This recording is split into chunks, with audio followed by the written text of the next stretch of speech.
morning, distinguished conferees.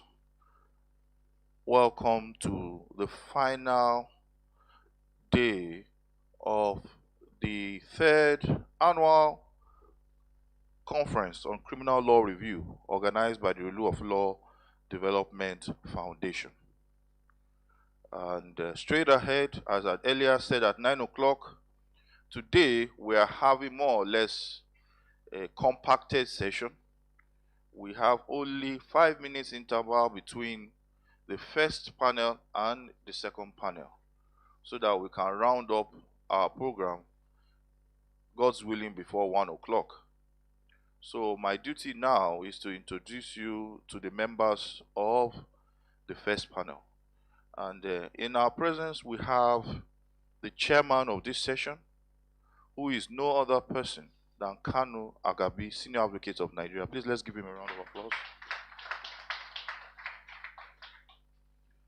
And then we have seated to his left the coordinator of the Rule of Law Foundation, who is no other person than JB Daudu, Senior Advocate of Nigeria. And then we have to his right the lead presenter, who is no other person than Solo Akuma, Senior Advocate of Nigeria. He will be taking us on prison reforms. And then right next to him, we have no other person than a friend of the chambers, and also I can call him a member of the Rule of Law Foundation, who is no other person than EY Kura, Senior Advocate of Nigeria. He will be talking to us on police brutality. And we also have eminent members of the bar and of the public who will be discussing these two papers. We have A.T. Kende, Senior Advocate of Nigeria.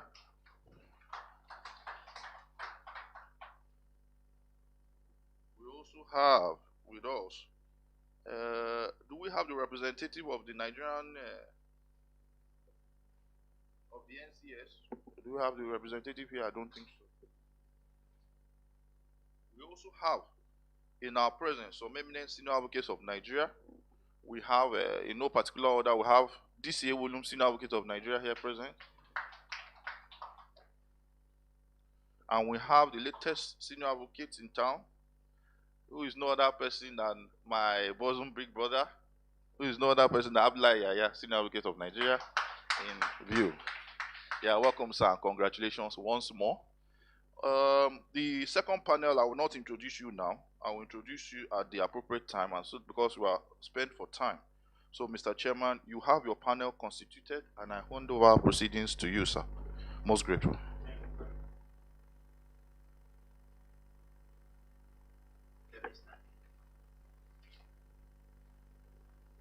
Good morning, everybody. Once more, I apologize for coming late. Maybe because we are discussing prisons. And I know you won't send me there.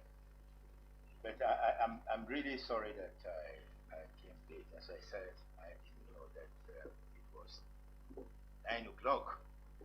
My brother Jerry, my brother Silk, my learned friends, brothers and sisters, thank you for the privilege of chairing this session.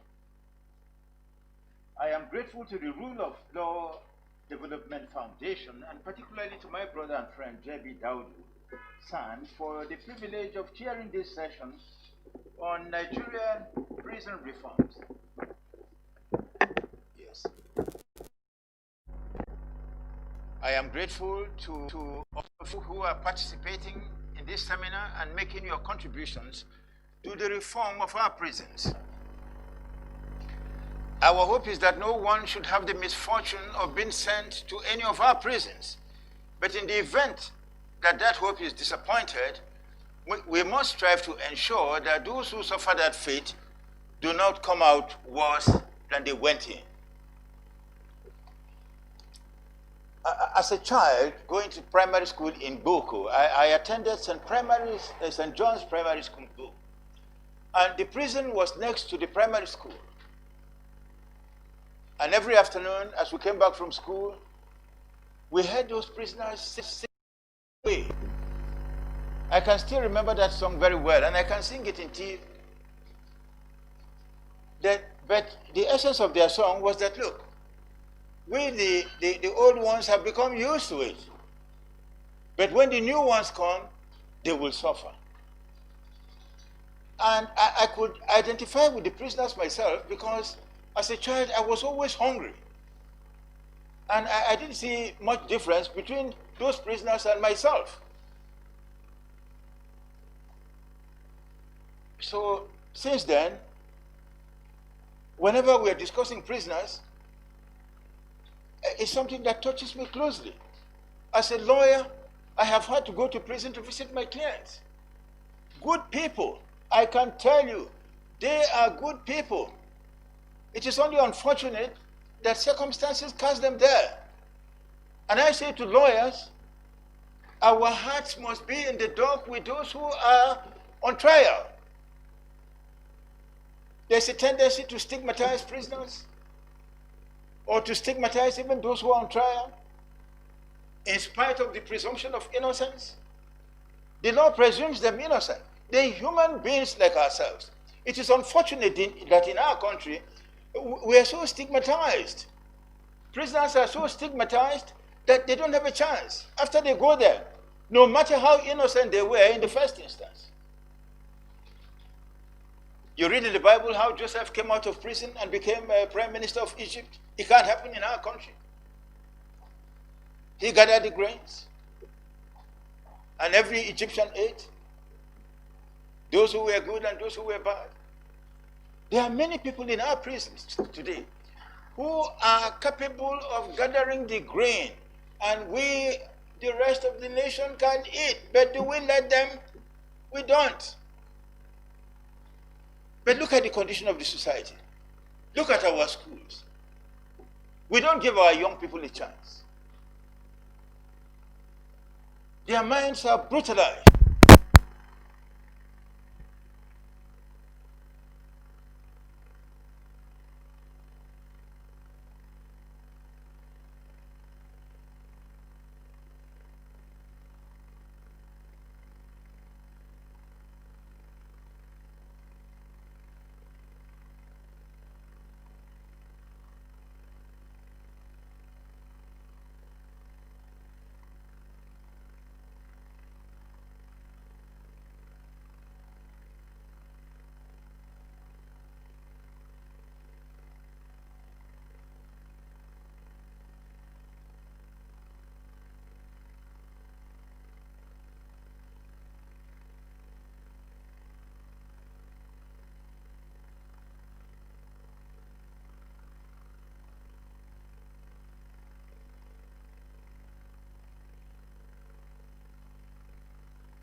Pray that this nation will be more attentive to the needs of those who are in distress. JB, thank you very much for remembering our prisoners.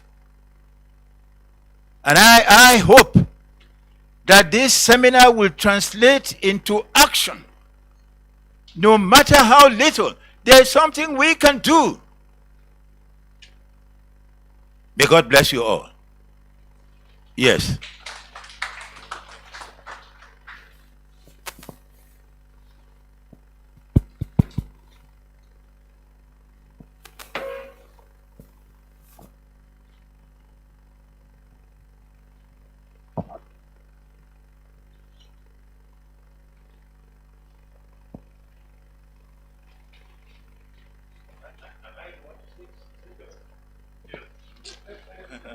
Sorry, Mr. Chair. I actually handed the proceedings over to you. But if you want me to moderate, I can assist. Okay. Thank you. Let us give Mr. Chairman another resounding round of applause. This is just to remind us that this session is going up live now. We are on several platforms. We're on Zoom, we're on YouTube, and we're on Facebook. And so we'll also be getting comments and questions from those that are following us so that we don't exclude anyone. So permit us to welcome and give a rousing round of applause to Solo Akuma, Senior Advocate of Nigeria, who will be giving us the lead presentation on prison reform. Thank you very much.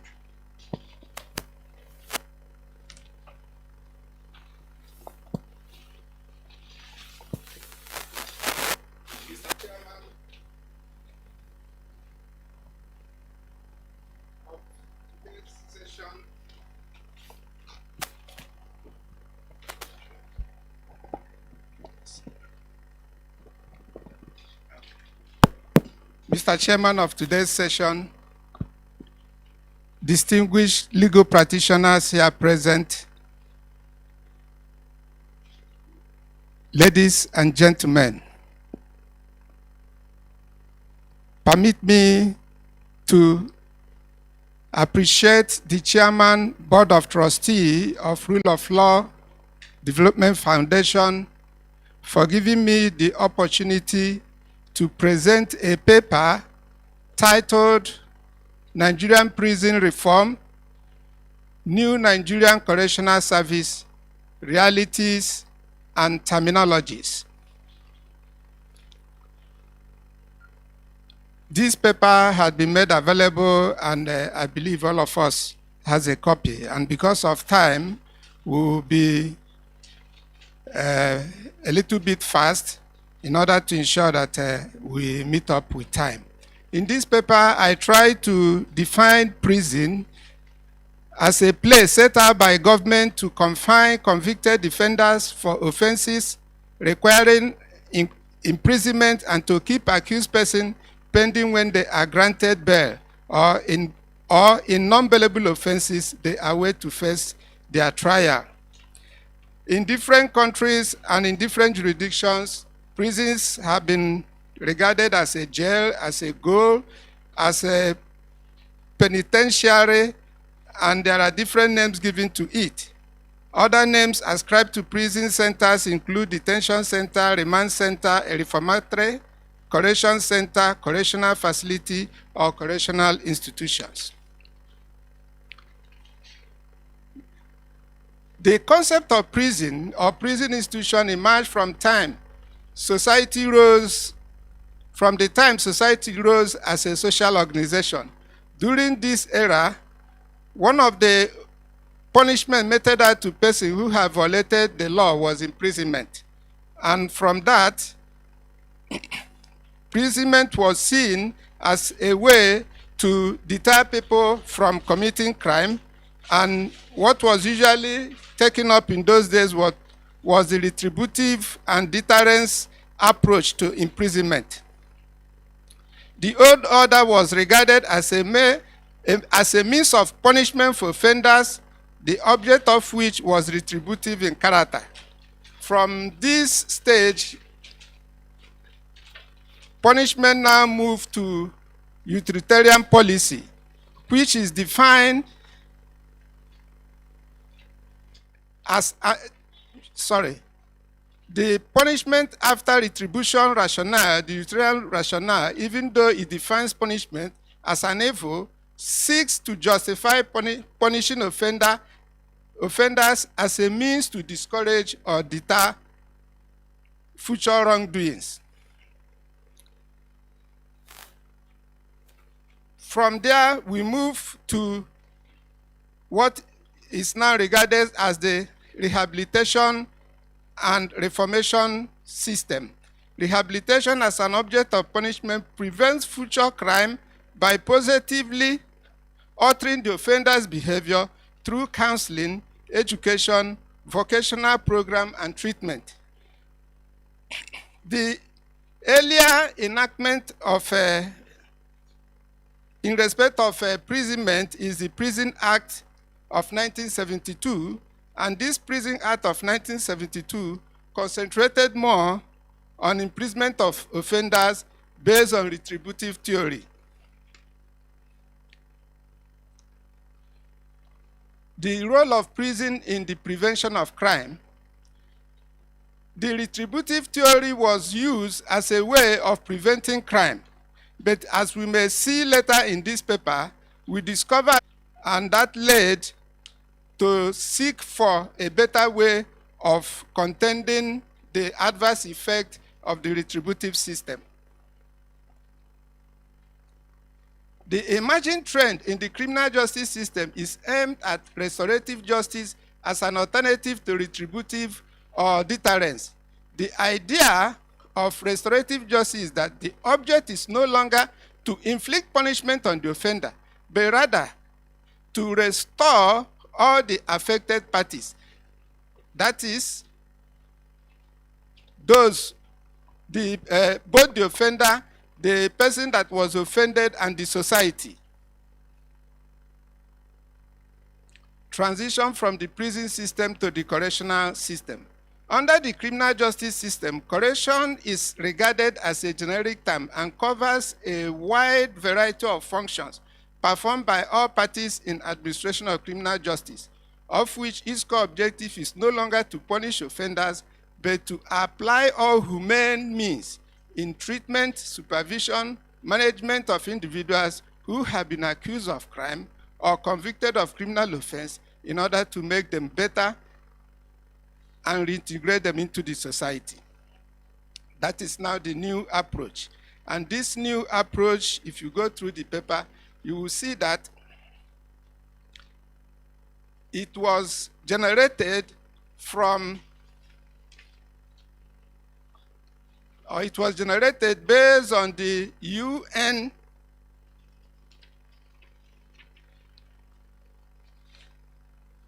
It was generated based on the United Nations minimum rules for the treatment of prisoners, otherwise referred to as the Nelson Mandela rules. This rule has a total of 122 rules, and it made very copious provision on how to cater for prisoners, so that by the time they finish their prison term, they will be able to become better members of the society. One of the provisions of the rule is to make sure that the dignity of the person of a prisoner is restored, and that person is not subjected to any torture or other cruel, inhuman, or degrading punishment for which no circumstance whatsoever may be invoked as a justification. It's also made a provision for not depriving prisoners of their liberty, because as a prisoner, the only constitutional right which you no more enjoy is your freedom of liberty and movement. Other than that, all other rights are still invested in a prisoner. That rule also made provision for the separation of male, female, and young persons from prison. And it also made provision to keep the prison facility in very hygienic environment. And made also copious provision for prisoners to receive family members, receive their legal advisors or legal aid providers, and also to interact with other members of the society while in prison. The rule also made provision on how to separate those in awaiting trial and those who have been convicted. It also made provision to separate the young prisoners from adult prisoners. All these things are targeted at ensuring that the adult prisoners do not contaminate or influence negatively the young prisoners. Due to the volume of these rules, all the provision cannot be accommodated in this paper. But these ones referred to are intended to show how prisoners are meant to be treated using the global best practices. The Prison Act of 1972 did not capture the Nelson Mandela rules, but the current Correctional Service Act that has has been a serious improvement. Under the current Correctional Service Act, there has been a serious improvement in the prison regime to meet the global best practices. A look at the provisions of the Act will surely demonstrate that the Act is really a step in the right direction in bringing the desired prison reform for the actualization of the rehabilitative, reformative, and restorative principle of offenders in the administration of criminal justice. The Nigerian Criminal Service Act 2019. This act was enacted last year, 2019, and it has a total of 47 sections. It created the Office of the Comptroller General of Prison and set out the functions of that office, set out the objectives of the act, and also made provision for creation of 2 additional directorates. The directorates already existing before this act came into operation were the Directorate of Human Resources, the Directorate for Operation, the Directorate for Finance and Accounts, the Directorate for Works and Logistics, the Directorate for Health, Welfare, and the Directorate for Inmates Training and Productivity. So the new directorate created now were Directorate for Staff, for Training and Staff Development, and for non-custodian services. So these are part of the innovations in the new act. Section 2 of this act provides for the objectives of the act, which are to ensure compliance with international human rights standards and good correctional practice, provide enabling platform for implementation of non-custodial measures, enhance the focus on correction and promotion of reformation, rehabilitation, and reintegration of offenders, and establish institution, systematic and sustainable mechanism to address the high number of persons awaiting trial. These objectives of this current act is very important, and if it is well taken care of and implemented, I don't think we'll be having problem with our prison system. Then we have the functions of the NCS Act established the Custodian Center and also established the Non-Custodian Center.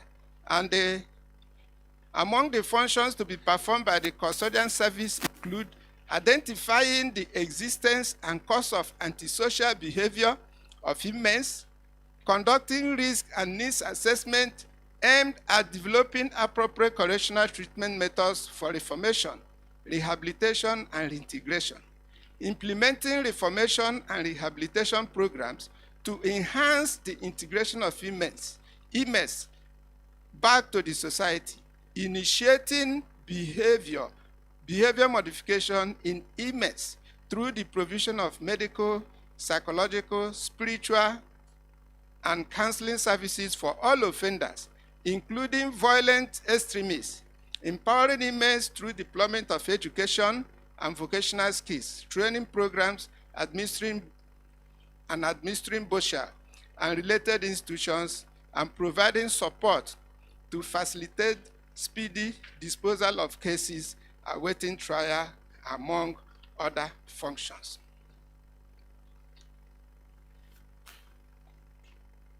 There are other sections that are very important in the present enactment. Section 12 is one of them. In Section 12, a provision is made where the CJ of a state is empowered to commute to life imprisonment a person who has been convicted of murder or capital offense that requires execution. But after 10 years of exhausting all the legal remedies, the person has not been executed, The Act empowers a CJ of a state to commute the sentence of death to life imprisonment. This is a very good innovation because it's like those who are supposed to sign the execution warrants have become afraid that they don't want the ghosts of those executed to come after them. So most governors now will not like to look towards that side, and it will keep those who are in death row to continue to increase. So with this development, I think there will be a better window for it.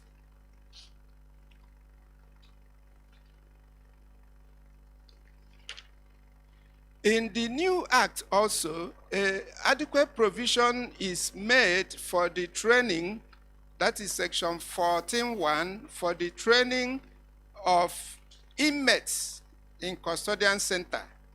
They are to be given opportunity for education. I understand some of them now get involved in distance learning, like Open University. Some of them are allowed to go and take GCE, O-level, and they are trained in farming techniques and animal husbandry. These things are, some of them are ongoing now. In the same, it is also provided that the Comptroller General of Prison Service may recommend to the board for the issuance of certificate of good behavior on inmates who have demonstrated good conduct, including those who have acquired training through formal and informal education. Such recipients of certificate shall not be discriminated against on the grounds of his custodian sentence. When I saw this, I was wondering whether any employer would be courageous to employ someone with the tag, ex-convict, in spite of this certificate. This is part of the thing we are going to educate the society, that the mere fact that somebody passed through the correctional service is no reason why the person should be discriminated against. The Act also made provision to prevent torture. To prevent torture, degrading treatment against prisoners. It also made provision that an inmate who is sentenced to imprisonment with labor shall not be subjected to such labor as may be subjected to such labor as may be directed by the superintendent of prison. But such labor will no more be hard labor as we used to know. The Correctional Service is mandated to liaise with heads of justice institutions and relevant agencies to review and eradicate the causes of high number of trial detainees and develop effective mechanisms to enhance speedy trial and resolution of cases. This is the provision of section 18.1. And this is where all of us as legal practitioners are involved. Because if you take the statistics of the population of prison, more than 70% are awaiting trial. More than 70% are awaiting trial. And if you're under awaiting trial, you must be kept in a prison very proximate to the court where you are attending trial. And only those who have been convicted can be relocated outside the particular jurisdiction where they were convicted. But in that case, the prison authority must also take into account the provision that allows you to be visited in order not to make it difficult for your relations and friends not to access you. So in this overcrowding, this is where lawyers will have to play a role.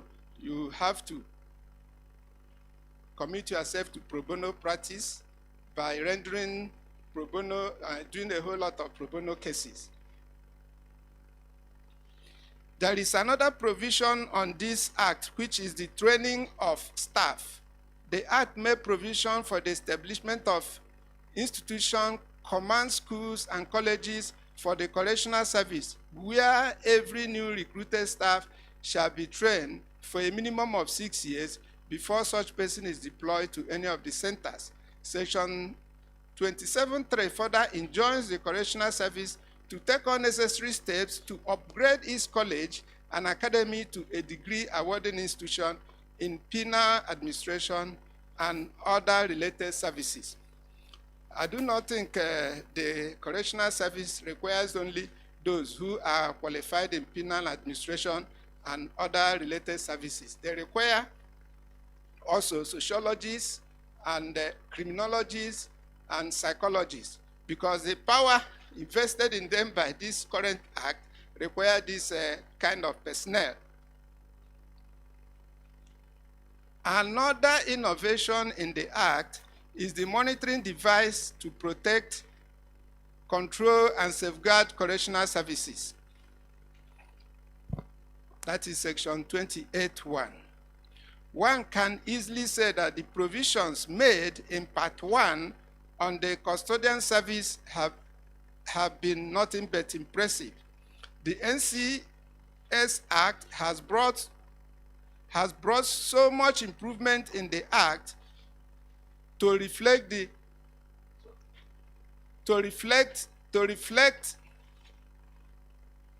United Nations Mandela rules as to make up with the current global trend on the administration of prison institutions and the criminal justice system. The inclusion of the non-custodian service has gone a long way to show the country's preparedness to reform both the prison and the criminal justice system. Those that are behind this innovation are highly commended.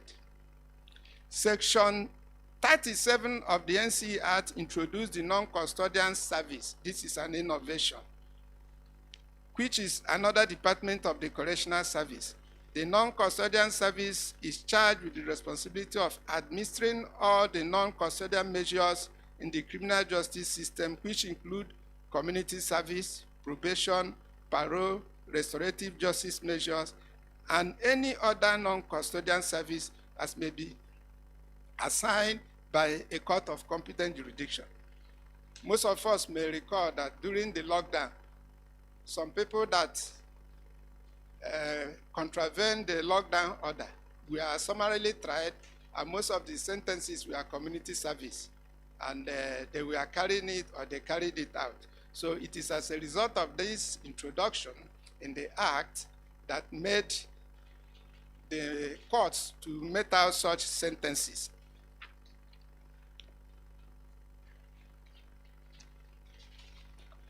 Although the Act did not define parole, probation, community service, or restorative justice measure, it nevertheless states that they all entail. It nevertheless states what they all entail and how they can be effected. Section 40 mandates the controller of prison to administer the parole process, which includes appointing members of the parole board, supervising and rehabilitating parolees, administering the designated parole facilities, and taking any other step for the proper implementation of the parole. The probation service is provided by the Act, includes production of pre-sentencing report, supervision of convicts on probation, production of pre-release report to facilitate integration of the offender, and provision of any other support service. The Act also mandates the Controller General to appoint supervisors that will monitor those sentences to community service and will receive regular reports from them, and also report all cases of non-compliance as will be submitted to him by the supervisors to the appropriate court. The Controller General is expected in line with the Act to provide a platform for restorative justice measures, which include victim offender mediation, family group conferencing, community mediation, and other mediation activities that will involve victims, offenders, and where applicable, community representatives. It is provided that the Restoration Justice Service may occur at pre-trial, during trial, during imprisonment, or after imprisonment. And as earlier stated, the Act does not define all those things. Such would have made meaning to the readers of the Act if the definition were included in Section 46 of the Act.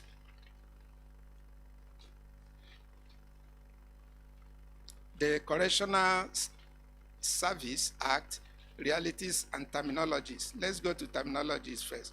The use of the term correctional service as opposed to prison, or the use of the word custodian service, custodian center, and non-custodian service are very well chosen by the draftsmen to indicate the country's readiness to reject the antiquated, retributive, and punitive system to the more humane and civilized form of restorative justice, which is guided by the utilitarian rationale of punishment. Same goes to the use of word rehabilitation, reformation, and reintegration, or the use of the word inmates as opposed to prisoners, labor as opposed to hard labor. In Nigeria, now the words correctional and custody or custodian immediately brings with them a different conception about inmates. Those words give offenders a sense of respect and feeling of remorse of the crime he or she has committed for which he or she is sentenced to the custodian service. I believe strongly that the change in terminology of the NCS Act is not just for the formality or mere change in nomenclature, but one that is intended to bring a deeper understanding of the country's preparedness to join the current global community in applying a positive attitude towards offenders of law, which has proved more effective than the retributive measure we have applied long ago. But there is in this question of implementation, considering the enormous challenges to be faced in bringing the Act to its intended reality. And now we go to the reality on ground. We shall now look at the attendant realities. As already admitted, the Act is a wonderful piece of legislation that makes international human rights standard, on the administration of criminal justice and the treatment of offenders. The above assertion has been established while journeying through this paper. But in order to bring the beautiful Act to reality, some hurdles need to be crossed. There is this issue of implementation, which may take two forms of funding and compliance. There are other issues of orientation, cooperation, staffing, overcrowding, training of inmates, adjusting to the new introduction of information communication technology, harmonizing the object of the Act between all the stakeholders in the administration of criminal justice, and dealing with the custodial measures with the extant penal laws. The issue of implementation, this is where the problem is. There is indeed the issue of implementing the new law. For instance, in order to actualize the objectives set out under Section 2.1, or for the correctional service to perform optimally its function as provided under Section 10, a lot of funding is needed. Complying with the international human rights standard and good conventional practice means a good correctional facility. At present, most of the correctional centers are dilapidated and in bad shape and need serious renovation. You require funding for feeding, clothing of inmates, beddings, sanitation, provision of safe and humane custody that will meet international human rights standards. Implementing the non-custodial measures also require funding. So all the provisions of rehabilitation, reformation, and reintegration all require funding. The issue of staffing. If the Nigerian Correctional Service is to perform very well, I think they need to look at their staff and the caliber of people they recruit, because you cannot undertake reformation and rehabilitation without proper staff being put in place. Now, the issue of overcrowding. We have talked about this. And this is the main problem we have in the Nigerian prison system. And personally, I believe the way to go, one of them is to increase the carrying capacity of our Nigerian correctional service institutions. Because when most of these institutions were built, our population was below 50 million. Now we have a population of about 200 million, and crime has increased. There is no way you are not going to have an increased number of crime in the society. So when you still have the same facility built for 500 people and you are having 3,000 people, it will be difficult to accommodate them. Another way to go is the authorities concerned should ensure that more judicial officers are appointed and more courts are established. Those of you who are litigation lawyers, you will see when you go to court, you see a judge having 20 cases on his court list. Even if he's to do a call over, between 9 o'clock and 1 p.m., he wouldn't have finished that call over before going into trial. How can we do it? And another thing I suggest is that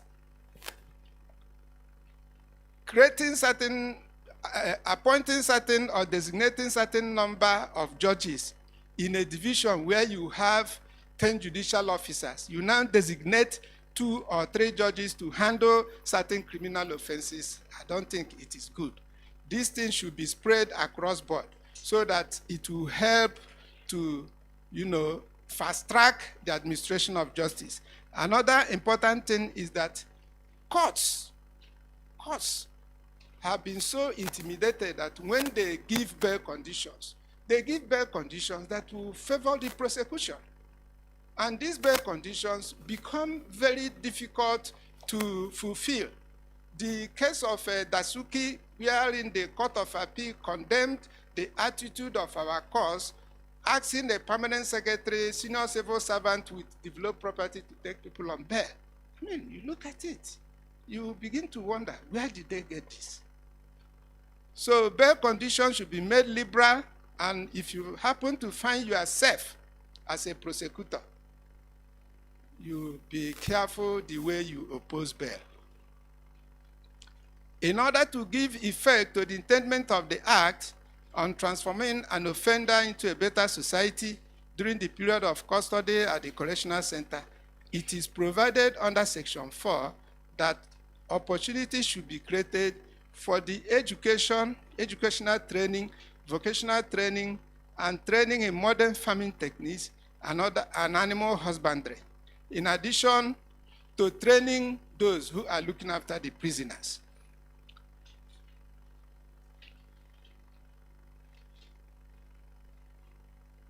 Section 13 of the Act provides for the documentation of inmates' information upon being transferred to the custodian center. Such information to be obtained include inmates' personal details, the offense committed, the biometrics, personal history, criminal antecedent, psychology, and mental status, as well as inmates' risk and needs. I hope the government will provide funds for them to put the structure in place in order to give effect to that section.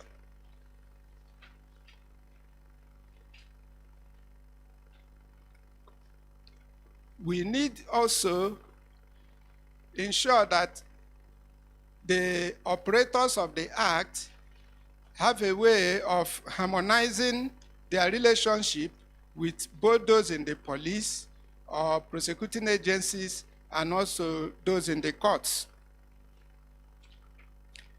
Another important area which dealing with the non-custodial measure is that our written laws have to be amended in order to incorporate the non-custodial measure. Currently, what we see is where you steal 1 naira, you are sentenced to 2 years imprisonment. But where our laws are amended, the trial magistrate or judges will be given opportunity to adopt the non-custodial measure, particularly in misdemeanors and non-serious offenses. Conclusion. The enactment of the Correctional Service Act in 2019 is a good step in the right direction in the ongoing prison reform, but much needs to be done in order to produce the intended result. For many years, we have applied the philosophy of retributive criminal justice without success, as crimes kept increasing and the offenders kept becoming worse than they were upon release. Now is the time to apply the philosophy of corrective and reformative criminal justice. In order to achieve this, all hands must be on deck and all stakeholders must bear the underlying principles in mind. Many recommendations have been made in the course of this paper, but one major recommendation should be on the recurring prison congestion. It could easily be said that building more correctional centers may cure the problem, but this may not actually be the situation, since the main reason for congestion is the presence of persons on awaiting trial. The best option is to appoint more judges and magistrates who will be charged to give priority to the hearing of criminal matters. Criminal matters must be evenly distributed among all judges or magistrates in any judicial division or district in order to make trial of cases faster. There should be as well a provision that will prohibit any person awaiting trial to be detained more than the period of imprisonment prescribed for the offense the person is accused of. There must be mass sensitization to scrap the idea of retributive justice in the administration of criminal justice. Implementation is key, and funding plays great part in implementation. Funding should not be left to the federal government alone. The state must understand that it has a big role to play as well. Same also goes to the private sector and non-governmental organization. The effect of victim of crime has no discrimination, and so all hands must be on deck. There is another gray area which may improve criminal justice in the control and prevention of crime, and which has not been considered by our government. This is on the area of making the Correctional Center a research institute to be designated in the strategic correction centers. The correction service could also play a big role, not only in the training and management of inmates, but in the area of using the correctional center as a laboratory and the inmates as the required data in the study of causes of crime and criminal behavior, as well as control and prevention of crime. Thank you for listening. Thank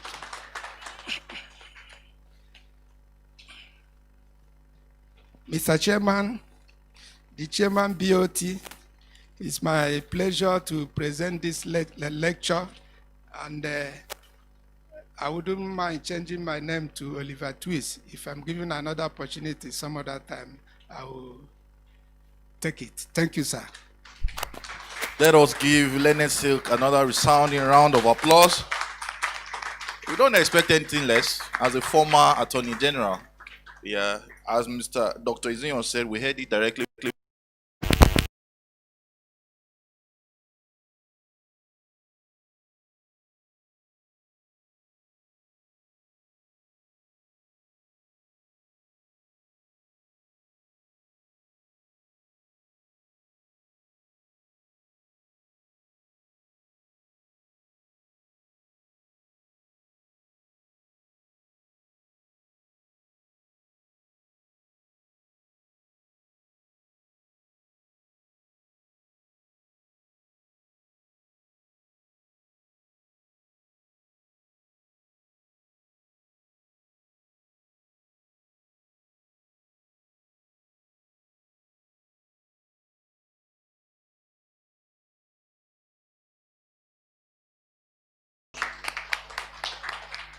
He will be discussing the paper that has just been presented. But now, permit me to invite the next lead presenter, who is no other person than EY, Kura Senior Advocate of Nigeria. His paper is at pages 402 to 411 of the conference bundle. Please, let's give him a round of applause. I don't know whether you present from where you are, sir. Okay, you can just switch on your mic. Or if not, I will bring this one.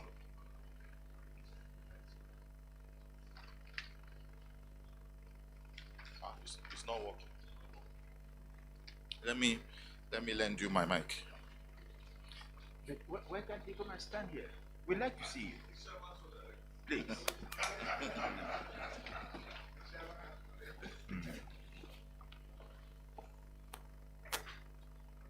Sorry, in line with the program, the time is set to 30 minutes. Because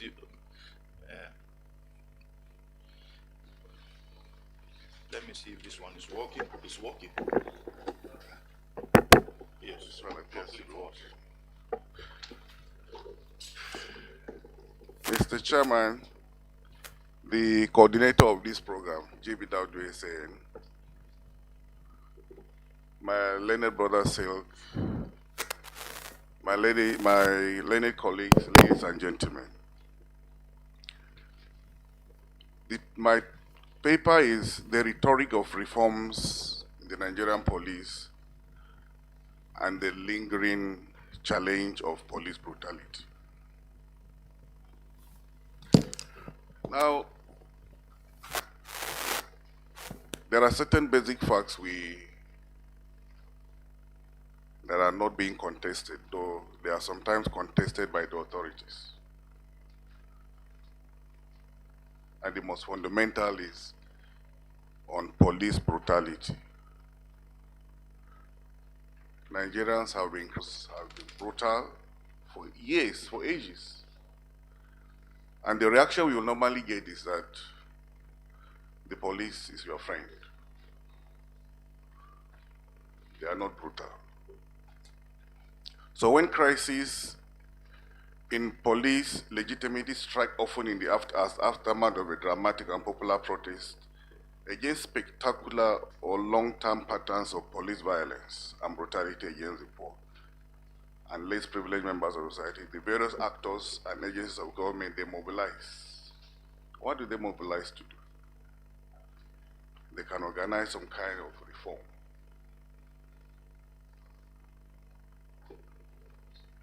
And the idea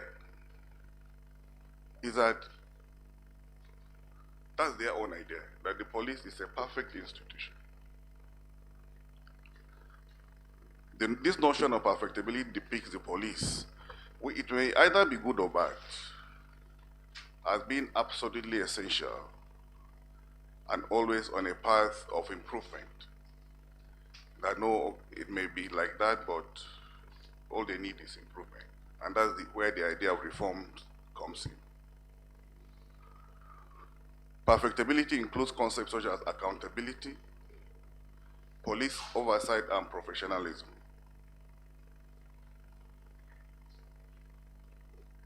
Now, unfortunately, these are not concepts or terms that call the police institution into question, especially as regards the present use of force and brutality against the citizenry as it is frequently exhibited by the police personnel in this country.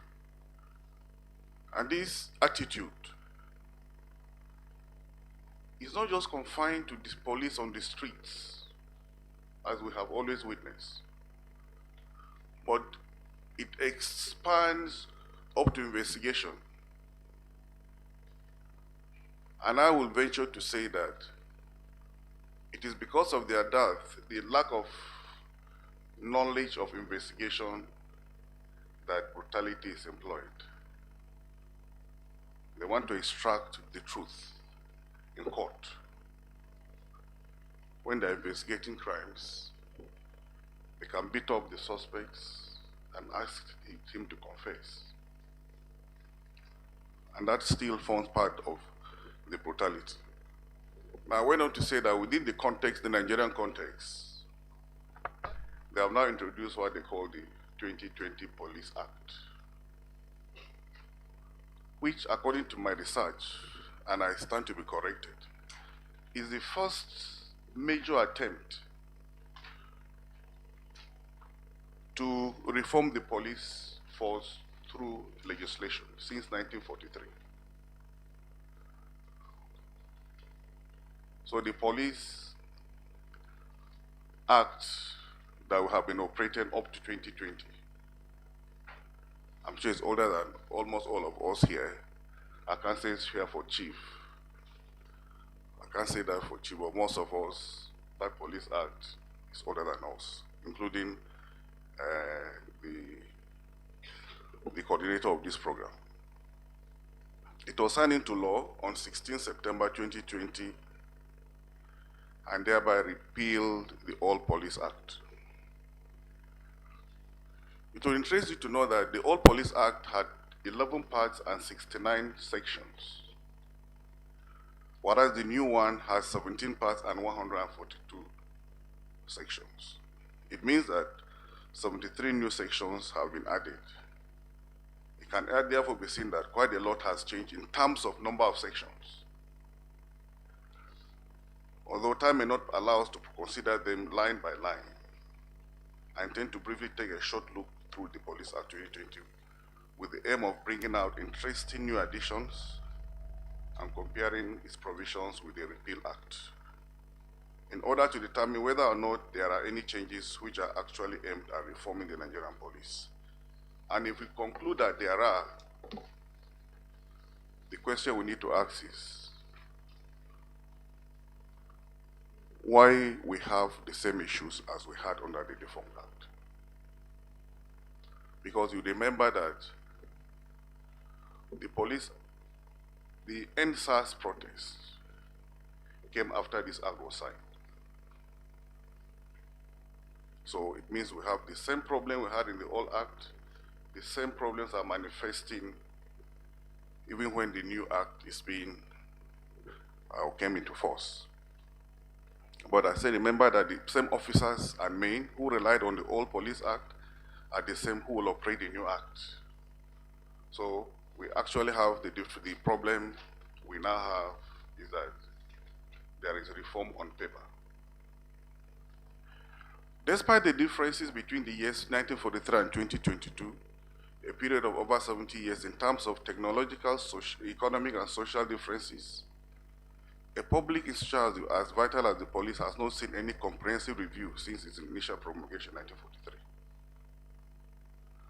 From this background of a legislation which is barely alive to current economic, technological, and social realities, as well as the background of public outcry against police brutality generally, and calls for scrapping of the SARS, the Police Act has the chief objective of seeking to entirely, I quote, provide for a police force that is more responsive to the needs of general public and has entrenched in its provisions the values of fairness, justice, equity, accountability, cooperating and partnering with the communities it serves, and also to uphold and safeguard the fundamental rights of every person and respect the dignity of all persons.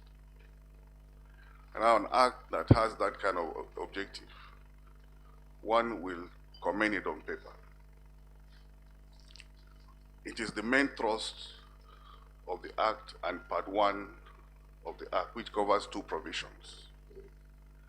Therefore, the objectives differ in both acts, as the new one seems to have jettisoned the problem that was seen in the former.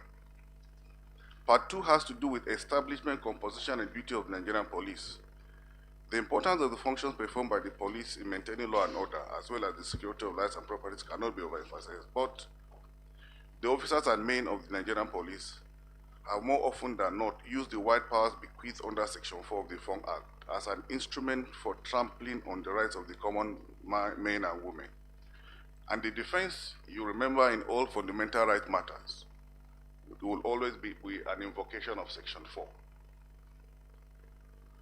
of the Defunct Act. Therefore, it is laudable that the Police Act 2020 makes it clear that it is also a function of the police, not only to detect crimes and prevent them, but also to protect the fundamental rights and freedoms of every person in Nigeria as provided in the 1999 Constitution, And they went on to add the African Charter on Human and People's Rights. That is innovative, recognizing, the battle we had in courts before the courts even recognized the rights provided by the African Charter. Now we have a legislation that it has even further recognized it. In fact, until the National Assembly intervened and it was ratified. Section 5.1 makes the police responsible for promoting and protecting fundamental rights. Another novel inclusion here is the responsibility of the police to collaborate with other agencies to take necessary action and provide the required assistance or support to persons in distress, including victims of road accidents, fire disasters, earthquakes, and floods. You recall that in time past, if there was an accident, you pick an accident victim to the hospital, they will insist you bring a police report. In fact, people have died while police reports were being awaited. Now it is a function of the police to now provide assistance to those victims. It must be mentioned that the powers to prosecute under both acts are remarkably different. Section 23 of the now repealed Act provides that, subject to the powers of the AG of the Federation and States to institute and undertake, take over and discontinue criminal proceedings, any police officer may conduct in person all prosecutions before any court. That's the old law. I know that the courts gave effect to that one, and I illustrated with the case of Eva Renegel Osahon, where they said, yes, police can prosecute even in the Federal High Court, State High Court, Magistrate Court, or any court. It amounts to a sweeping change when the Police Act 2020 in Section 66(1) prescribed that, subject to AG's right to institute and undertake, take over and continue or discontinue criminal proceedings, a police officer who is a legal practitioner may prosecute any person before any court. It specifically precludes officers who are no legal practitioners from prosecuting. But Section 66(2) provides that a police officer, not necessarily one who is a legal practitioner,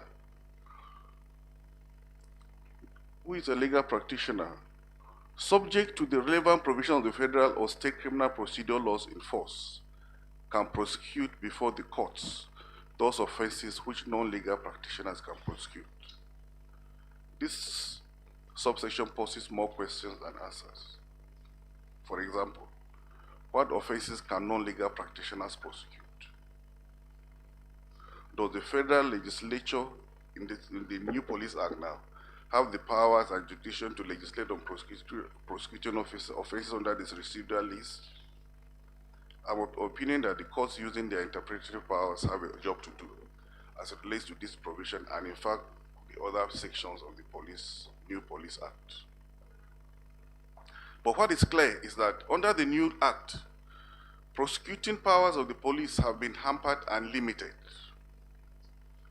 By giving prosecutorial powers mainly to police officers who are legal practitioners, it means that every division of the police must have at least one officer who is a legal practitioner, as provided by Section 66(3) of the new Police Act.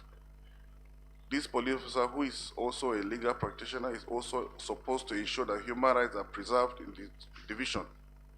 Appealing as this provision may appear, we need to wait and see how this legal practitioner will not be the brain behind helping erring police officers escape the wrath of the law for their human rights violation.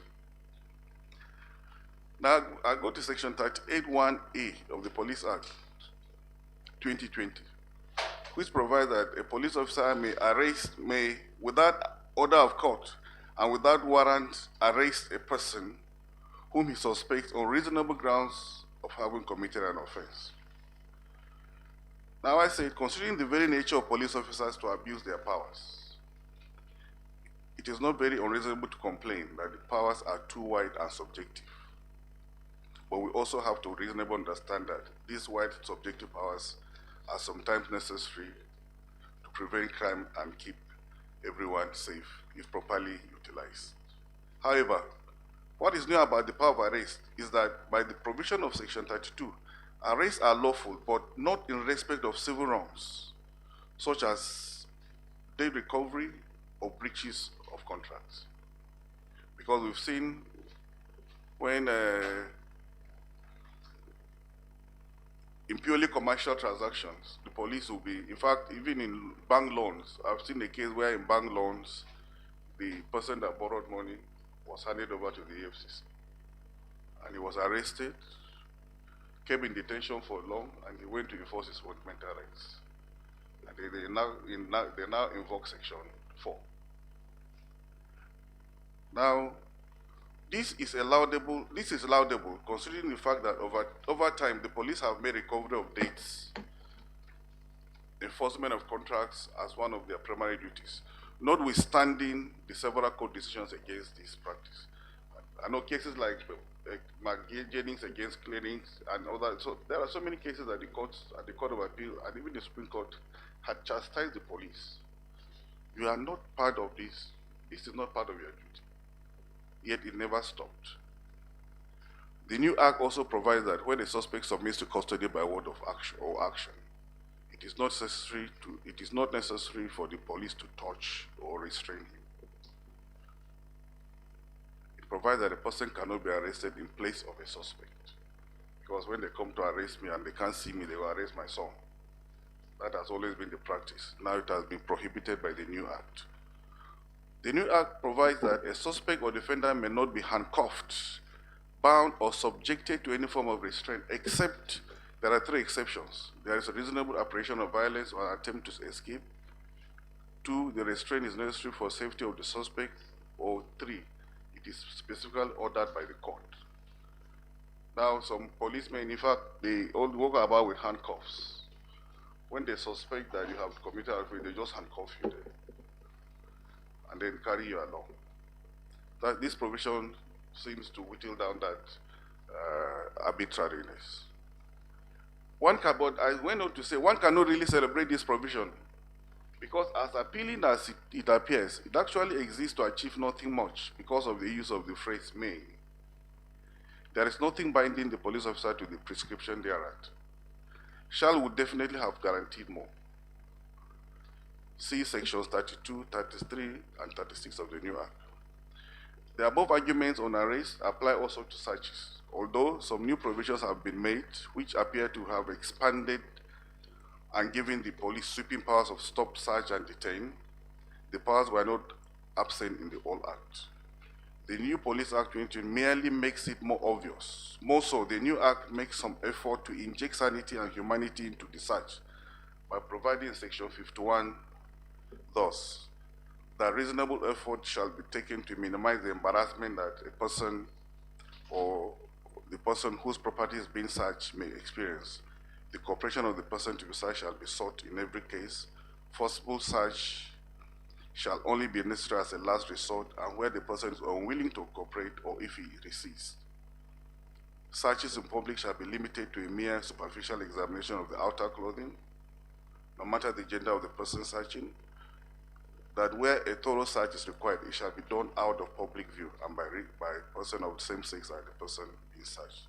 So it just brought its humanity and some level of discreet conduct in it. In a good attempt to ensure transparency of the activities of the police, Section 69 provides that an officer in charge of police division or an official in charge of any agency authorized to make arrests. Now, this Section 69 seems to have legislated for both the police, the EFCC, ICPC, or any other agency, because they are also authorized to make arrests. That they shall on the last working day of every month report to the nearest magistrate the case of all suspects arrested without warrant, within the limits of their respective station or agency, where the suspects have been admitted to bail or not. Whether the suspects have been admitted to bail or not. According to the Act, the magistrate shall, on receipt, forward same to the Criminal Justice Monitoring Committee, which shall analyze the report and advise the Attorney General of the Federation. Furthermore, Section 70 provides that the Chief Magistrate or other magistrate designated by the Chief Judge for that purpose shall at least every month conduct an inspection of the police stations and other places of detention within the jurisdiction and may, during such visit, call for and inspect the records, direct the arraignment of a suspect, or where bail has been refused, grant same, provided it has jurisdiction to do so. Now we have seen in police stations, in fact, somebody will be arrested, and you go there, they will tell you he's not there. What is inside the cell, they will say he's not there. So with these provisions like this will make them to be transparent, that at least the person is detained by them, and then they have to do the necessary things. And if the magistrate goes there, he should be able to see the person is there and do what is expected of him. With increase in stories of suspects languishing in police cells for months without action, despite constitutional provisions prohibiting that, this regular inspection will make sure that the law is respected and illegal detentions are brought to an end or reduced to the barest minimum. Furthermore, Part 15, covering Sections 131 to 134 of the new Police Act, provides for the establishment of a public complaint unit in the force headquarters and all police formations in the 36 states, where members of the public can lay complaints against the police officers and men of the force who have misconducted themselves. And I say the irony in this is that though the officer complained against is allowed to defend himself on the allegations made, where it is established that the allegations are true, the Act provides that there should be recommendations to an oversight authority for disciplinary action if the investigation reveals that the police officer committed an offense against his service discipline or regulations as specified in the Act. One wonders what will happen if the investigation shows that the misconduct committed is not against the Act or regulations made under it, but against other laws not contemplated by the Act and the police regulations. In Part 14, which starts from Section 113 to 119, the new Police Act authorized the establishment of community policing committees in the states and the FCT. This is to be established in all divisional police headquarters in the states and the FCT, in collaboration with relevant stakeholders in the communities. The members of the committee are to be designated by the commissioners of police from time to time. This is in line with the community policing that is being championed by members of the various communities. And the community policing committees are to work along with the police to foster a good and cordial relationship between the various communities and the police. This is innovative as these committees, if well managed, can prevent conflicts that do arise often between the police and the members of the public. In conclusion, my conclusion is on the Police Act itself. The Police Act, which repeals the old Act, aims at providing a more effective and well-organized police force driven by the principles of transparency and accountability in its operations and management of the resources. As we have seen above, some interesting additions include inclusion of protection and preservation of human rights among the duties of police, express exclusion of police from debt recovery, etc. However, reports of police brutality have not reduced at all, and new incidences have seen fervent calls for reforms of SARS. In response to the protest, the Speaker of the House of Reps proposed a new legislation to improve accountability of the police. It is my assumption that new laws or amendments of laws will achieve very little. In fact, even this morning, I think it happened yesterday, the Speaker of the House of Reps attended a similar conference on criminal and police reform or whatever, in Transcorp. When he left, on his way back to the office, I think these newspaper vendors were there. They either stopped him or whatever. The details are very sketchy from what AIT reported even this morning. One of the police officers shot and killed a newspaper vendor yesterday. And it's a detail. It's an aid to the Speaker of the House of Reps. So that's the news that is trending. So if he went to provide solutions to police brutality, and he was with policemen who were exhibiting this kind of attitude that is reprehensible. So I wonder whether the statement accredited to him can be of any help. The powers bequeathed to the police both under the old and new acts, remain very wide and subjective. Take, for instance, the power of arrest. The operative phrase will always and must necessarily be reasonable suspicion. As long as the power remains subjective to each police officer, more laws will never solve the problem. We must see an era where the police do not torture suspects in detention, are not trigger happy or power drunk. We must attack their minds. And this will necessarily begin with the requirements for recruitment and training of the officers and men of the Nigerian police. No provision has been made in the new act on these issues.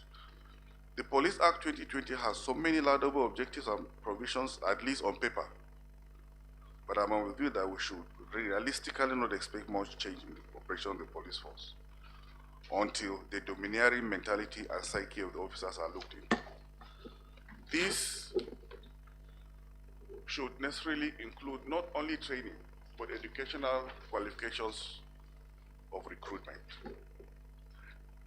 The importance of training of police officers is recognized globally as a way of enhancing their proper behavioral patterns. In a research conducted by Howard, who is the director of Center for Justice Research, a professor of justice administration in the US. Now, I quoted in extent of what he said. But in the last 5 lines of the first paragraph, he said the grid officers, because he has made a distinction between educated police officers and non-educated police officers. And they say the grid officers have been shown to have 40% reduction in the use of force, while also possessing greater levels of creativity and problem solving. Police officers with college degrees have also been found to receive fewer complaints, ultimately improving the overall quality of the police community experience. So in other words, if we engage or employ police officers who are educated, we have a chance of having a better understanding and interaction with them to solve problems. I'm sure some of us who had to go to police station one time or the other, you find out that they know you are a lawyer. You came to see a suspect, but the attitude will be that you are not supposed to be there. In fact, they will not give you cooperation. Some will even threaten you that if you don't leave, they will lock you up. So I am very sure that if we have police officers that are educated, they know the value of education. So they will know the value of the training of a lawyer. They know the role a lawyer is supposed to play. They will not want to send you away with that kind of attitude. So that is the value of it. In fact, he went on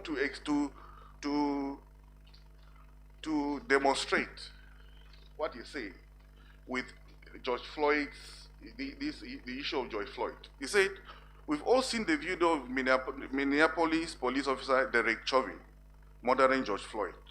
What has not been widely disseminated is the fact that Chauvin was involved in 2 prior shootings, one of which ended in the death of the community member in 2006. He was involved in 2 other shootings in 2008, and another shooting at a man who was running from a crime scene in 2011. That's the same officer. He's been the subject of at least 17 complaints, and the broken police accountability system allowed him an opportunity to remain employed. So it's the same officer who finally killed George Floyd that became, and the reaction of the members of the public is why you knew what happened, what he did. But this record of what he did previously was never known. So there is there's value in education. One cannot contest that. So any organization that has well-trained people is bound to be better off. But we have police force now. Some members collect other people's certificates to join the force. I've seen a policeman who was asked to investigate a matter I was handling in Zaria. he could not take down the statement of the accused. So somebody else, another person has to take down the statement for him. And he's the IPO, that's the IPO. So what value does that kind of individual, what value does he add to the system? So if you have people like that, and it is because of that failure to be trained to a particular level, that if he uses force to get what he wants, educated person will talk to you. In fact, at the end of it, you realize that you are wrong. But an uneducated person will just use force. So what he will be fighting is because of the force he used. It's not because of the action.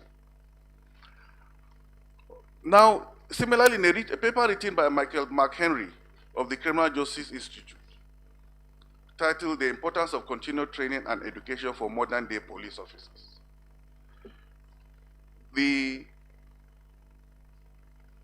author, while emphasizing on the importance of education and training of the police personnel officers, stated thus: regular training and education reduces stress, thereby improving one's self-confidence in their ability to perform their duties.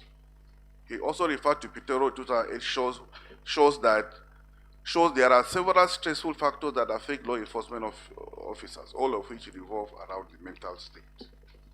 You find out that people who can overcome the stress, more educated people have different ways to overcome stress. Even in your work, you know when you are stressed, and you know what to do to simmer it down. There are times you are stressed, you say, okay, I will reduce what I'm doing, and let me rest. But an uneducated person does not understand that stress can be managed. He can manage his own stress. So that stress, he now exerts it in his work. He continues like that. And then eventually, it's the members of the public he comes across that suffer. In an article also titled A Comparative Study of the Police Training in the UK, the United States, and Turkey, written by Osman Dolu and Sedan Kenan Gol in June 2007, it stated thus: training is one of the leading factors in shaping how police maintains its functions. Tyre and Prostain argue that there is positive correlation between college education and better police performance. Dogutas found that the more officers are educated in an agency, the less the agency receives citizen complaints. In addition, Meadows argues that if police agencies are going to recruit higher educated, older, and more culturally diverse officers, a high degree of personnel effectiveness will be reflected in the agencies. He implies that an officer with the experience of a higher education is likely to be more intelligent and more highly motivated than those colleagues with a high school certificate. Previous research showed that education and training have a positive impact on police effectiveness. Now, if we try, that is why I say we now have to work on the psyche of the police, because the legislation seems to not have done much. Thus, it is my opinion that well-trained and more educated police personnel are more likely not only to be efficient, but less brutal towards members of the community where they serve. The Nigerian Police Act has failed to address these issues. It is suggested, therefore, any legislation that is being contemplated by the National Assembly as the Speaker of the House of Reps mutate should emphasize on not only an improved entry requirement in the force, but also on the need for continuous training of police personnel to acquaint them with modern-day policing, police community relations, and the respect for human rights as guaranteed by the Nigerian Constitution, the African Charter of Human and People's Rights, as well as the international or United Nations conventions that guarantee and protect the rights of citizens, since Nigeria as a country is a signatory to those conventions.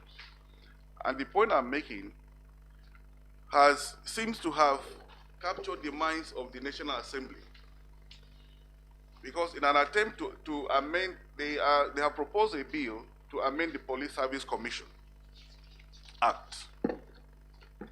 And in it, they are saying that the entry requirement should be at least a national diploma. No more secondary school, no more primary school graduates.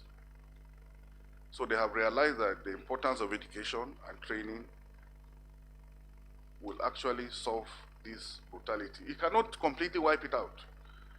The brutality has become part of the police. It may not be wiped out completely, but if it is reduced to a minimal level, then you will see that the widespread protests will also reduce. So I thank you all for listening, and I thank the coordinator and the organizers of the program for giving me this opportunity to present this paper. Thank you, Mr. Chairman. Thank you. Gentlemen, give A.Y. Kura another hand.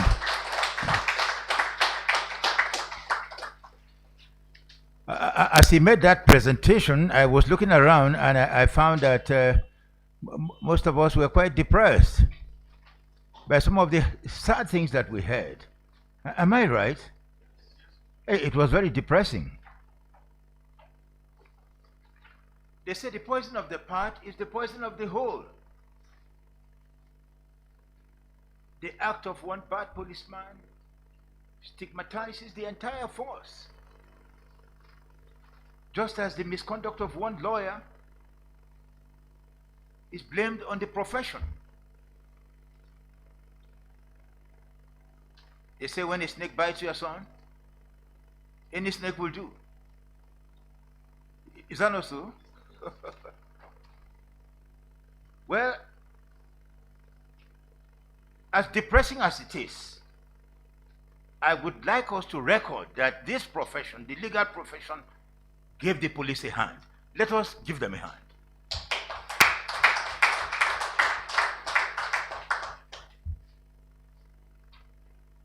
As Attorney General, I had occasion to address the police once, and I said to them, because I felt sorry, that if we are going to bring our policemen from heaven, we will bring our legislators from there too. We will bring our ministers from there. We will bring our governors from there. We cannot go to the Almighty God and say to him, give us good policemen, and not say to him, give us good governors, give us good legislators. Do you join me in that prayer? Thank you. The police force is founded on the premise that crime will be limited, just like the judiciary. The judiciary is founded on the premise that crime will be limited, that cases will be limited. If they become unlimited, the minds of the police become brutalized, because they are constantly exposed to situations about which they can do nothing. If I had to stand out under the sun, under the rain, in the darkness, without shoes, without a home, with a poor salary, believe me, the danger is very much that I will soon kill somebody. It's true. I'm sorry to tell you this, but that's the reality. So let's carry on. Call the next.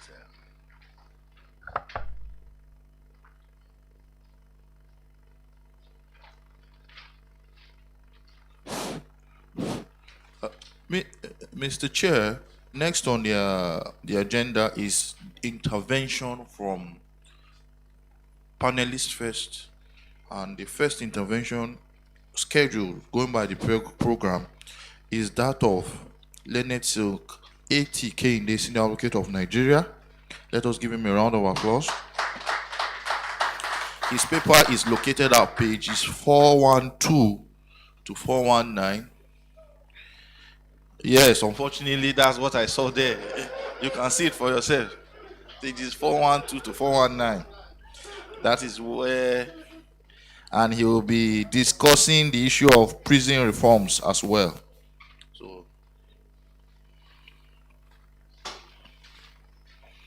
and then so that we move quickly. The representative of the Legal Aid Council, that is Mr. Mosier. Mr. Mosier, please, you have to also get set. Immediately after him, you will be also talking about the issue of prison reform.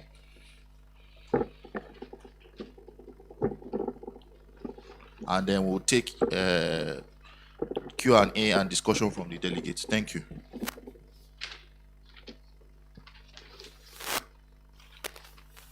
Thank you so very much, the MC.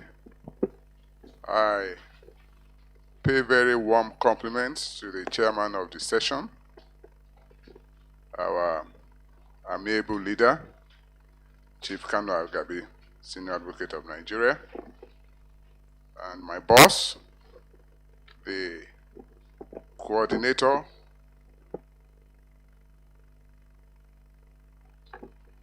J.B. Daudu, Senior Advocate of Nigeria, and my other colleagues,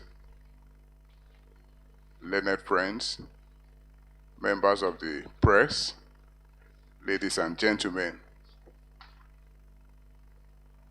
My contribution is to the paper that was delivered by my friend and brother and classmate, Chief Solo Akuma, Senior Advocate of Nigeria, a member of the great class 86 of the Nigerian Law School.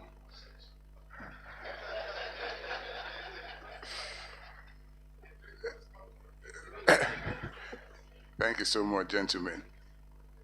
Well, I will take off from where it stopped and just add a little thoughts of mine to this very, very important topic, which has to do more or less with the prison reforms in this great nation, and which has given birth to the new law known as the Nigerian Correctional Service that came into force on the 14th day of August 2019. That's over 1 year ago. I want you to take note of that fact, that law came into effect over 1 year ago. I'm going to go back to why I'm emphatic about that fact. A number of issues have been raised, a number of topics, and a number of fresh ideas has been introduced to the Act. But I must say straight away that for the Act to be effective, there must be provision for accountability mechanisms for those who have been conferred with the duty of implementing the provisions. And that no matter how noble the intent behind the establishment of the Act is, we will achieve little or nothing if the mechanisms are not in place.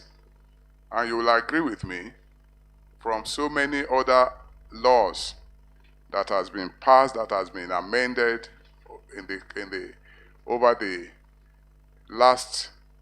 past years in this country, most of them are just on the shelves, gathering dust, and without making any meaningful impact in the lives of the average Nigerian. And I just pray and sincerely hope that the interrogation we are going to have in this program today will cause a positive reaction that will lead eventually to our kickstarting the effective implementation of the laws of this law. The objective of the law or the Act, as we learned from the late speaker, is compliance with international human rights standards and good correctional practices. And one particular topic that is so important is the non-custodial measures that has been put in place in the Act. Because as we all know, over 70% of the inmates in our correctional centers are awaiting trial inmates. And you also discover that a large chunk of the convicted inmates are people who have been convicted for what you would call minor offenses. And so if the non-custodial policy is properly addressed, and that will bring me also to the need for the judicial officers who send these people to prisons to be properly, I won't use the word educated, the need for them to be properly guided about sentencing guidelines that is obtainable in other parts of the globe. It is not every convicted offender that must go to prison. And that is why the provisions for probation, the provision for community service, and other non-custodial measures must be adequately employed. And I will, before I go further, I want to read from a paper presented by Honorable Justice Cecilia Olatoregun, the immediate past administrative judge of the Federal High Court of Lagos Division, on sentencing practice and procedure under the Administration of Criminal Justice Act. And I will say straight away that the Administration of Criminal Justice Act and this act that is being discussed this morning and the Police Act, they are all interrelated. If you look at the three acts very critically, they are all interrelated. And so when I'm making reference to the Administration of Criminal Justice Act, I'm talking of an act that is seriously interrelated to the Nigerian Correctional Act. This is what Justice Olatoregun had to say in that paper. She said, Section 453 to 459 of the Administration of Criminal Justice Act provides for probation under the Nigerian law. The inability of our courts to fully impose probation as a form of punishment is as a result of absence of logistics or facilities to supervise probation as practiced in other jurisdictions. She went on and on. The above principle of the law was demonstrated in the case of Reboal, where the Court of Appeal held that the offender should have been on probation, considering the fact that the defendant was of good character, a devoted and loyal employee, who had sunk to a single act of dishonesty. This particular offender, a single act of dishonesty, and it has been shown in the course of the trial that he is a person of good character, and that was his first offense. And she was of the opinion that that particular offender shouldn't have gone to prison. We have so many people in our prisons today that if our probation system is working, we don't have any, that's the truth. So we can't even talk of a system that is working. We don't have any probation system at all in our country, and it's a shame. 60 years after independence. The probation order is made particularly when the offender is unsuitable for custodial punishment, either because it has shown an inclination not to repeat its criminal activities, or the offense was not serious or dangerous to warrant incarceration. The probation order often releases the offender from custody, but requires him to be under supervision of a probation officer for a certain period of time. A probation officer for a certain period of time. Currently, a probation order is not effectively exercised in Nigeria. since the appropriate facilities to monitor same are not available. The problem of the probation order in Nigeria lies on supervision and other obstacles, such as vehicles to move around, uncoordinated link among courts, police, and the probation officers. Hence, the implementation of probation as a type of sentence may continue to be elusive in Nigeria criminal justice system. And so, gentlemen, I do not belong to the school of thought that believes that to decongest our correctional centers, what we need to do is to build more. No. We must get to a point where we will consciously reduce the number of people that go into the correctional centers. A situation where over 70% of our inmates are awaiting trial is completely unacceptable. And this has been the situation for years.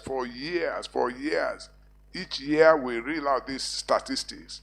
When are we going to do something about it to bring a change to that particular system? Another provision in the Act is community service. We saw what happened recently during the lockdown when some people flouted the order, and how the community service system was used to mete out punishment to them. So I want to open that if we consciously make use of these alternative sentencing methods, we will reduce the number of people on the awaiting the number of people or rather inmates in our prisons. You know, and there are so many things that we can engage these convicts to do in the community, like sweeping the streets, you know, helping the cleaning of hospitals, and so many things like that. There are so many things that we can engage them in, and you know, yes, the community service officer and the person against whom the order is made shall enter into a written agreement specifying the number of hours of service that will be rendered on a daily or weekly basis. The written agreement is filed in the court registry by the community service officer. Again, we are talking about capacity. We need to build capacity. We need to train people. We need to fund the system. I want to say straight away that this area of our national life has become so endemic, it has become a regular source of embarrassment to us as Nigerians. And so there is a need for us to advocate for proper funding, for proper training, and for the proper people to be employed to carry out all these services.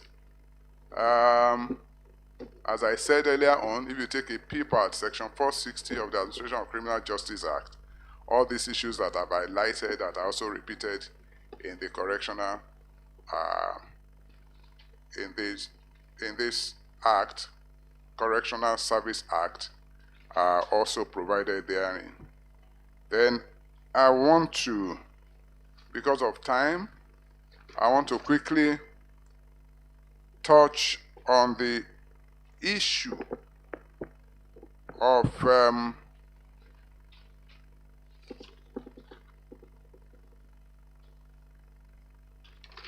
I want to talk on the issue, or rather the provision in Section 37 of the Act that provides for the establishment of a national committee on non-custodial measures.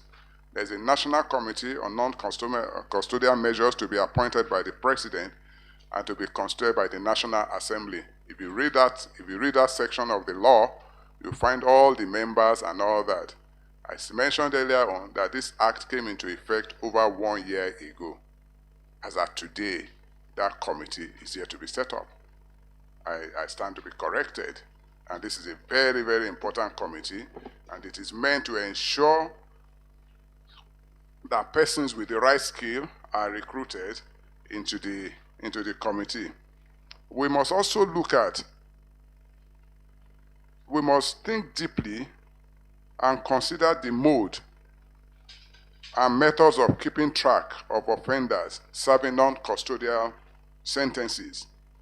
A situation where you need to have one correctional officer. I don't know what they call them now. In the past, they used to call them prison warders. Okay? Where you need to have one prison warder attached to a prisoner doing correctional service. How many warders are you going to put in place to get an effective community service from the convicts? So we must think of a more practicable use of our manpower. And at this point, I will suggest electronic tagging. Yes, electronic tagging via ankle bracelets or other electronic monitoring devices should be explored to monitor offenders serving non-custodial sentences. Yes. I visited one wide park, and I was asking the people that you allowed all these your animals to roam about the street. What happens if these poachers just come? I said, no, they are all tagged. They have tags on them.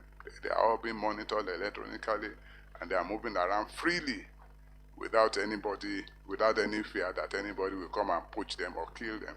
We should think of that sort of a facility,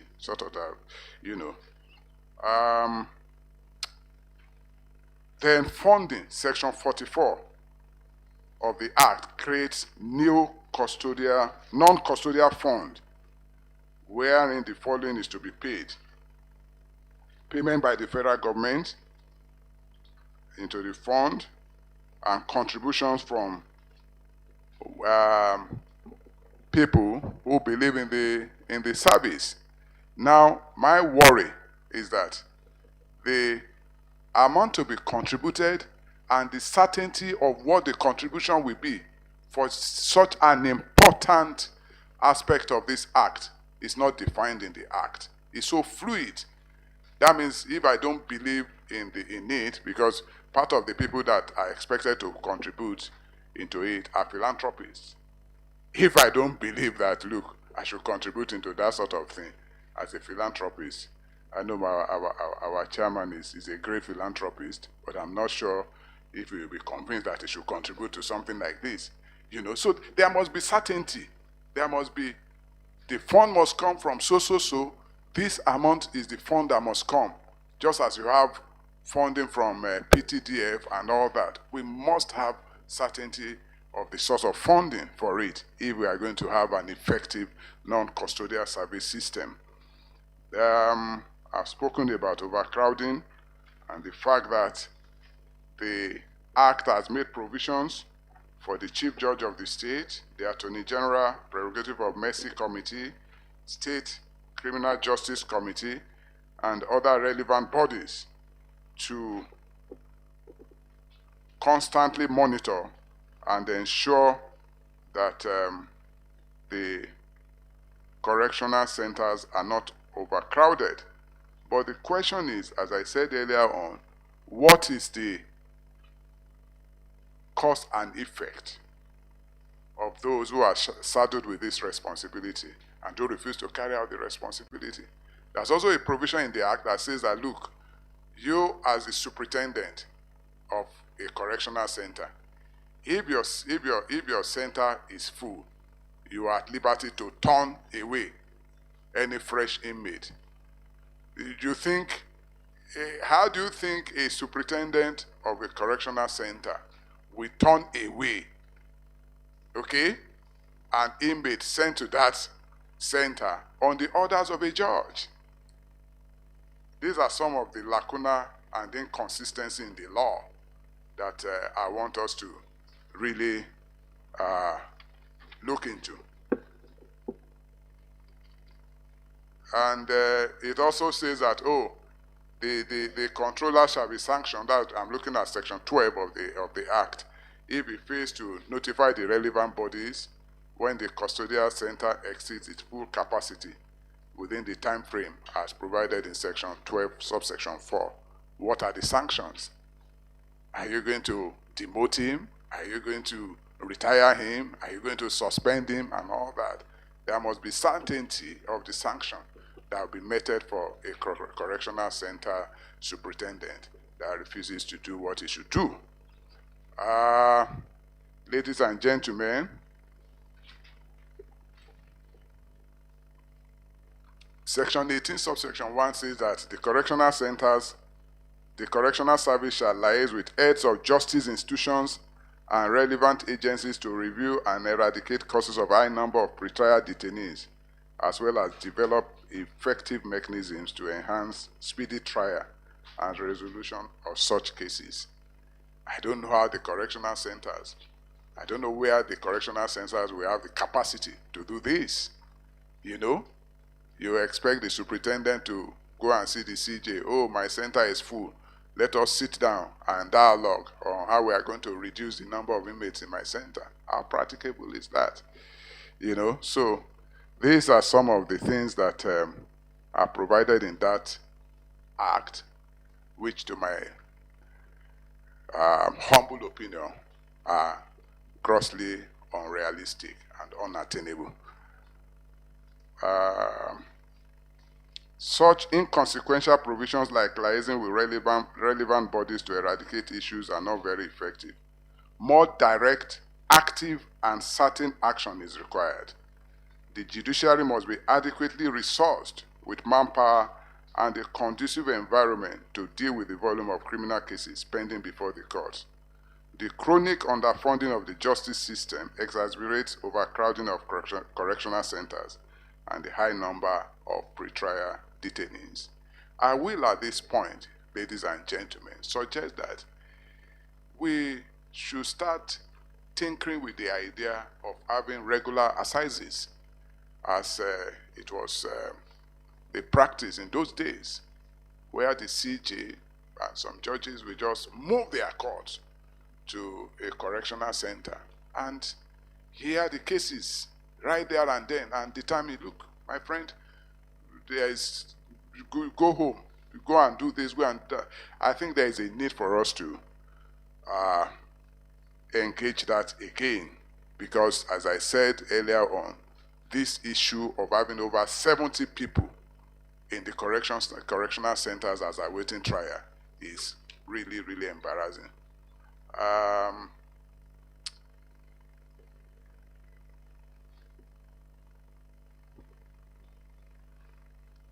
want to finally talk about compliance with international human rights standards and good correctional practices.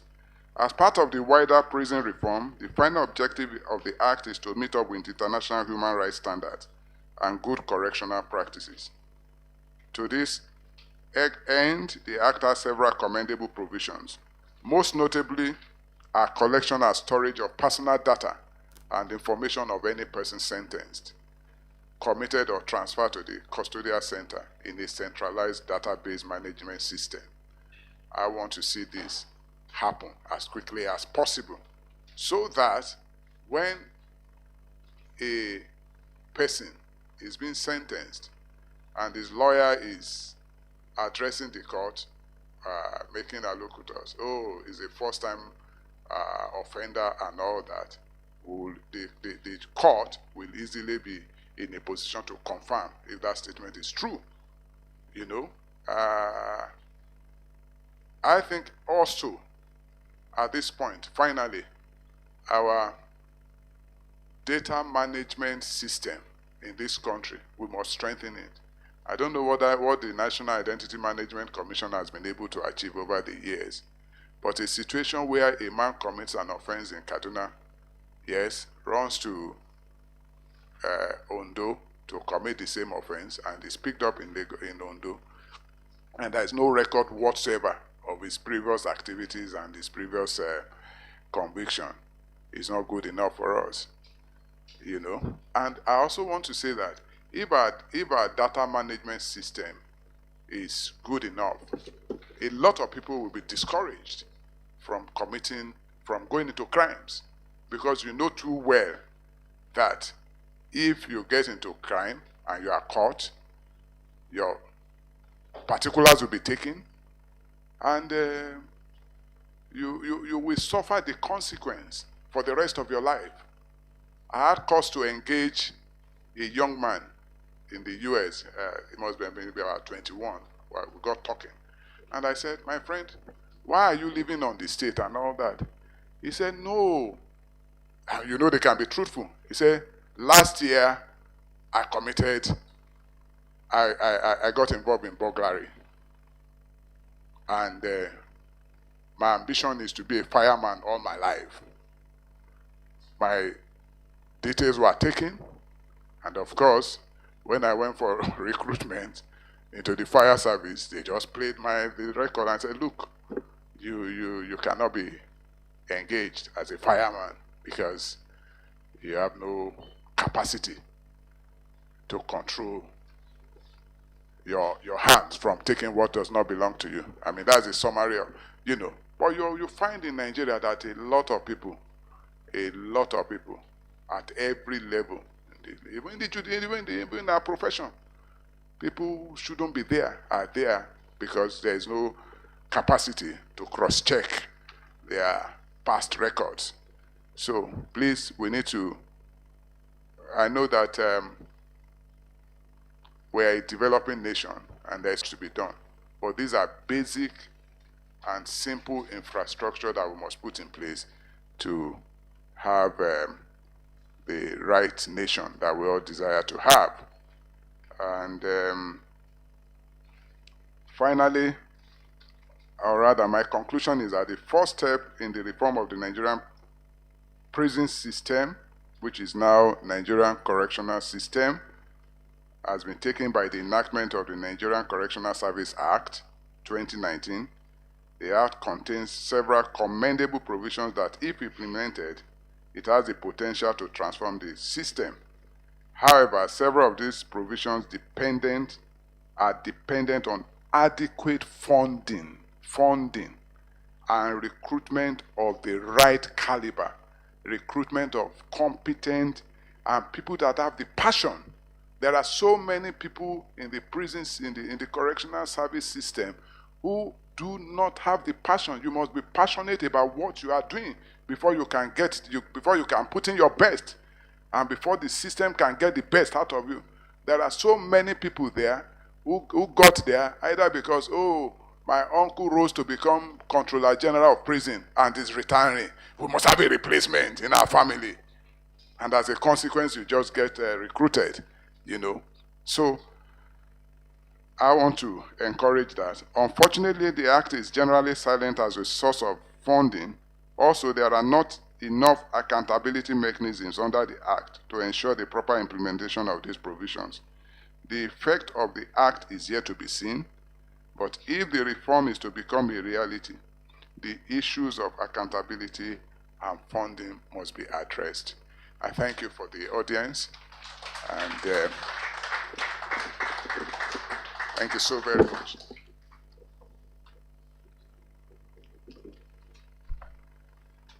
Gentlemen, give Etika and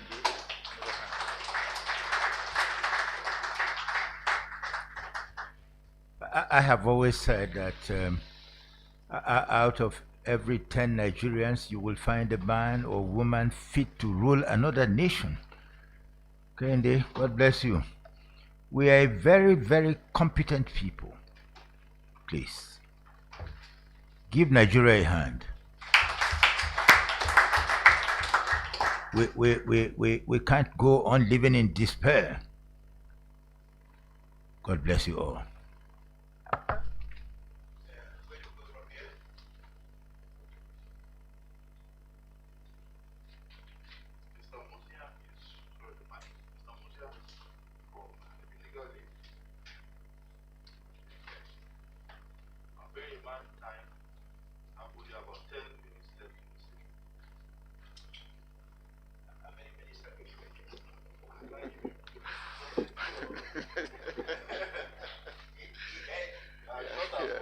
Yes. And I'll try as much as possible to make it brief.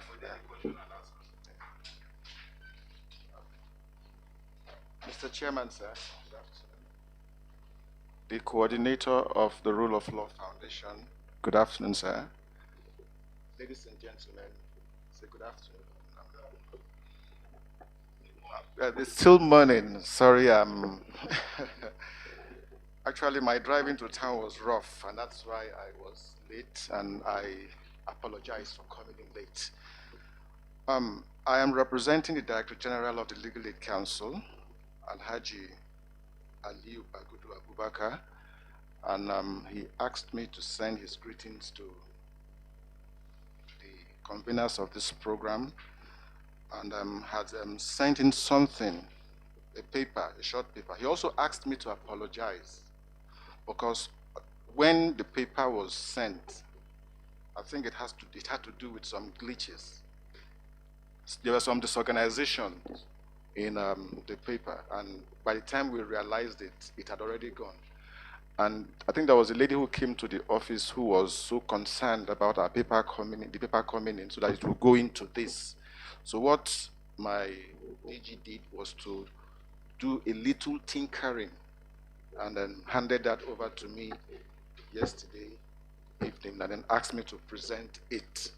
So if you permit me, Mr. Chairman, sir, I would go on to read my DG's paper as is. Having observed the protocols, may I go on, sir?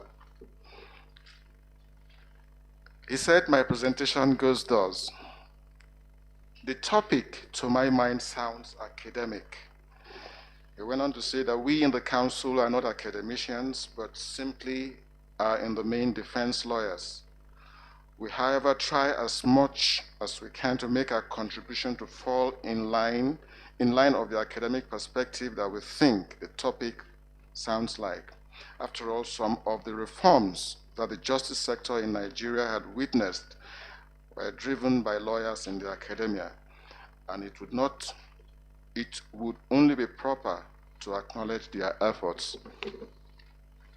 Like I said, we are not academicians in the council, but we've gone through the provisions of the Act, and our contribution would attempt to bring to the fore some of our observations and probably suggestions.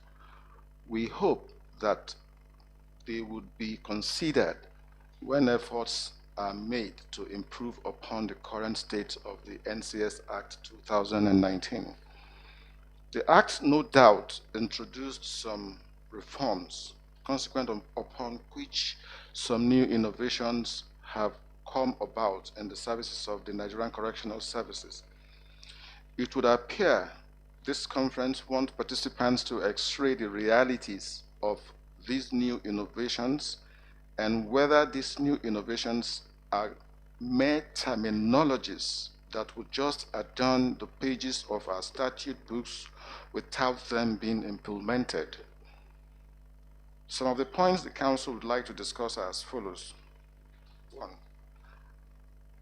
As one of the core objectives of the Act, Section 2D of the Act provides for the establishment of institutional, systemic, and sustainable mechanisms to address the high number of persons awaiting trials. And we query whether the mere fact that a provision in the Act makes an agency of government to take responsibility for adverse situations affecting their performance when that agency have no hand in creating such adverse situations. I think here what my DG is trying to say here is because what we do mostly is to represent those who are indigent, and then part of our main function is to ensure that the high number of awaiting trial inmates is reduced. So he is here querying the correctional services that does not have a hand in contributing to the high number of inmates. Why should the correctional services now be made to kind of bear the sole responsibility of bringing down the high number of inmates in the custodial centers. I'll continue. It is a stand that the NCS prior to now does not have a hand in the rise in the high number of the ATMs in its custody. Though the NCS Act 2019 made provisions in sections 12.4 to 12 of the Act, making it possible for it to deal with and manage the challenge of high number of the ATMs in its various custodial centers. Also, section 40, 41, and 42 of the Act, which have to do with parole, probation, and community service, are also measures which the NCS can use to deal with the high number of inmates in its custody. While the latter three sections deal with inmates who had gone through trial, the former ones deal with the vast majority of persons in custody that are yet to be tried and are undergoing, or are undergoing their trials. The truth is these persons, that is the ATMs, form sometimes 75% of persons in the custodial centers. These three sections, I believe he's referring to sections 40, 41, and 42 of the Act, also have related sections provided for in the ACJA 2015, which is the federal legislation. Many states of the Federation have replicated in their respective state laws.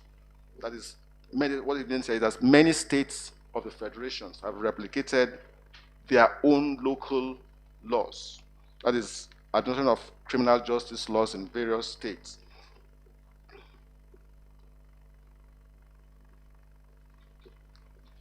Okay. For these new innovations to work, that is, I believe he's referring to the parole, probation, and community service.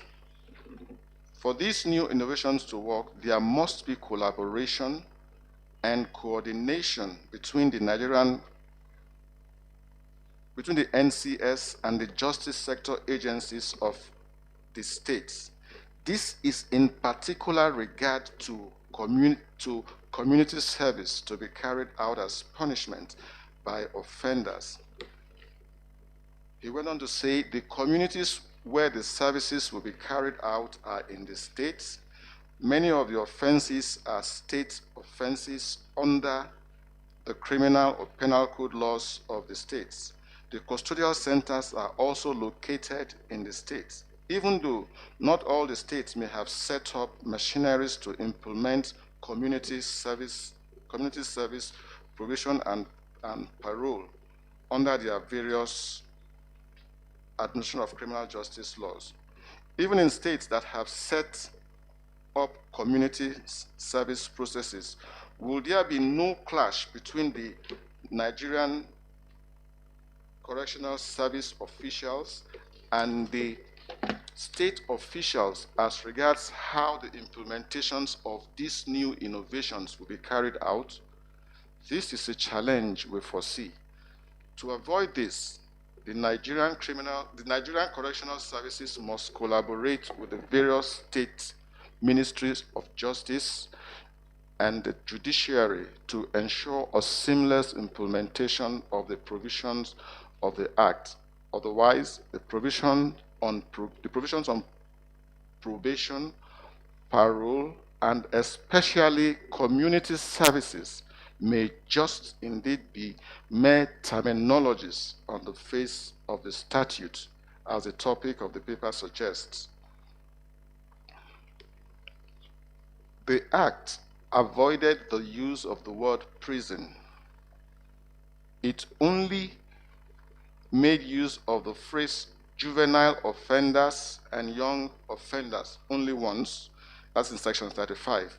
The phrases all persons legally intend and every person were used once respectively. It used the phrase persons awaiting trial only once, while it used the word inmates 14 times.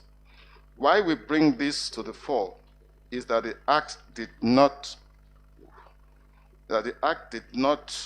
distinguish between the convicted inmate and the inmate yet to be convicted. For the jail-serving inmates and the non-jail-serving inmates to be in custody, an order to that effect must be made by a court. But the fact remains that the services rendered to both sets of inmates and attention paid to them by the Nigerian Correctional Services staff are different. We can say that the jail-serving inmates could be regarded as being in custody. That is, my DG is trying here to distinguish between the inmates who, that is the ATM, those still awaiting trial, and those still undergoing trial but in the custody of the correctional services. And then he went on to regard as those, that is, non-jailed inmates will be said to be merely on remand.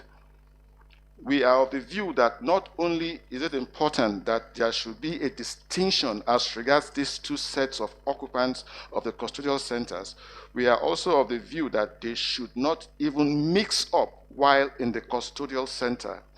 The only form of separation that the Act made, is the provision for is as regards the strict non-mixture of the male and female inmates. That is, if we go through the Act, we'll discover that is the only way, or the only place where the Act made a distinction of where those in custody should not mingle, they should not mix up. It's a common thing and practice when we visit the various custodial centers. At times, you can't even differentiate those who are serving their jail terms and those who are still awaiting their trials.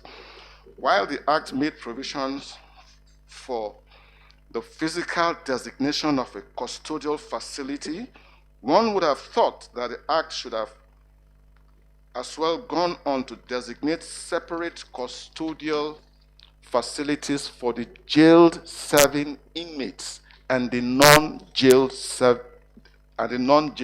inmates. We suggest that a physical facility to hold jailed inmates should be regarded as custodial centers. The ones to hold while the ones who hold the non-jailed inmates should be regarded as remand centers. I think he's trying to distinguish how these inmates should be regarded. He's of the view that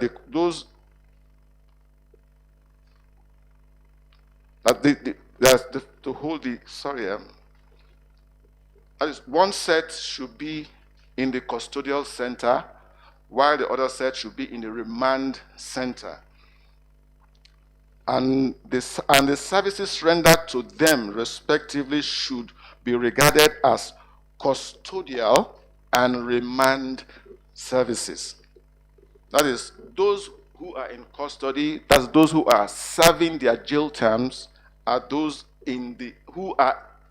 those that are in the custody, that is, they are seen to be in the proper custody of the Nigerian Correctional Services, while those who are yet to be convicted should be seen as being merely remanded. And if we look at the services that the NCS provides to these two sets of persons, they are different. Those who are serving their jail terms kind of are a bit freer, unlike those who are there still undergoing trial. And as we all know, most of the challenges that the correctional services have, the formerly Nigerian prison services have, when there are riots in there, it is those who are awaiting trial that are, they are prone to causing these problems in the prisons while in custody. So the importance of this distinction, my DG went on to say, the importance of this distinction of having both set of inmates in separate physical facilities is the notion that our jail houses are congested is dispelled. Here he's saying those who are serving their jail terms, like we all know, the ratio is mostly between 75-25% or 70-30%. And if we can distinguish it, do this distinction, we have no choice but to come to the bitter truth that our correctional, our custodial centers are 100%, not even 70%, because everybody who had not gone through the complete trial process, who is not serving his imprisonment term, is in custody, and no matter the number, if it's just 10 persons that are there, it is 100%. That is an issue my DG believes the new Nigerian Correctional Services should pay its attention to. That is, divert more attention to ensure that that high number we always have, though it would always be 100%, but that 100% quantity-wise should be brought down if the correct things are done. Another shortcoming that the Act did not address is the inability of the Nigerian Correctional Services, the judiciary, and the criminal justice prosecuting agencies and authorities to have seized the opportunity of the enactment of the Act to create what we regard as the criminal justice complex. This complex would be like a super camp housing all criminal justice sector agencies in one complex. These are the remand centers, the various prosecuting agencies, the legal defense services providers, the criminal divisions of the courts, and any other ancillary body connected to the criminal justice sector. Here, everyone is in close proximity, working together to ensure that the criminal trials are not delayed. The outcome of this would, in a way, result in speedy dispensation of criminal trials. Though this criminal justice complex idea may appear to be fantastical, if in some foreign jurisdiction such exists and they are able to use their close proximity to achieve success, we should consider same in this country.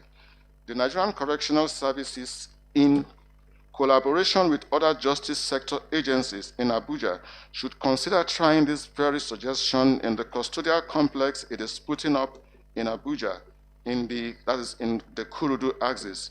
If it works fine, then they should consider replicating same in other states. However, efforts should be made to make the distinction we have suggested as a provision of the Act, that is, inclusion of the provision on remand services, that is, services to be given to those, services to be rendered to those who have not been, that is, those still undergoing trial, those who are awaiting their trials, but are within the confines of the custodial centers as run by the Nigerian Correctional Services.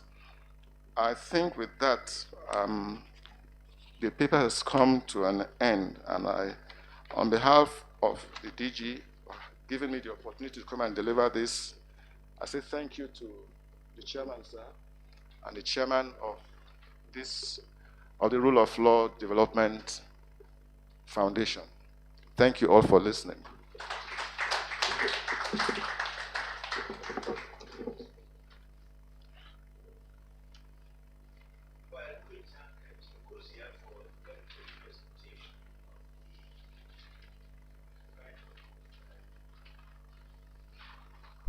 Very sorry. Mr. Mosier, thank you very much. Give our greetings to the DG and tell him that we're looking forward to a day when you will pay appropriate tribute to Chief Chimezie Ikeazo, who laid the foundation for the Legal Aid Council. Nobody ever says a word about him. Are you aware of that?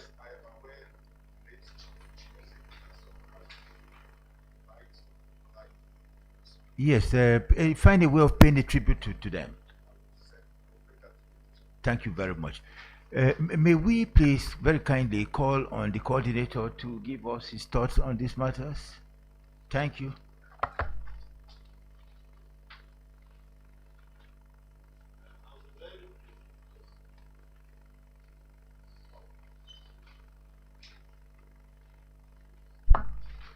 I'll be very brief because time has been fast spent. But the sensitive nature of the topics compel me to say one or two words. Now, you notice we have mixed up the prison or the correctional services reforms and the police reforms. It's deliberate. Now, the police represent the entry point into the criminal justice system. They get at the citizens from arrest, investigation, and ultimately they charge them to court.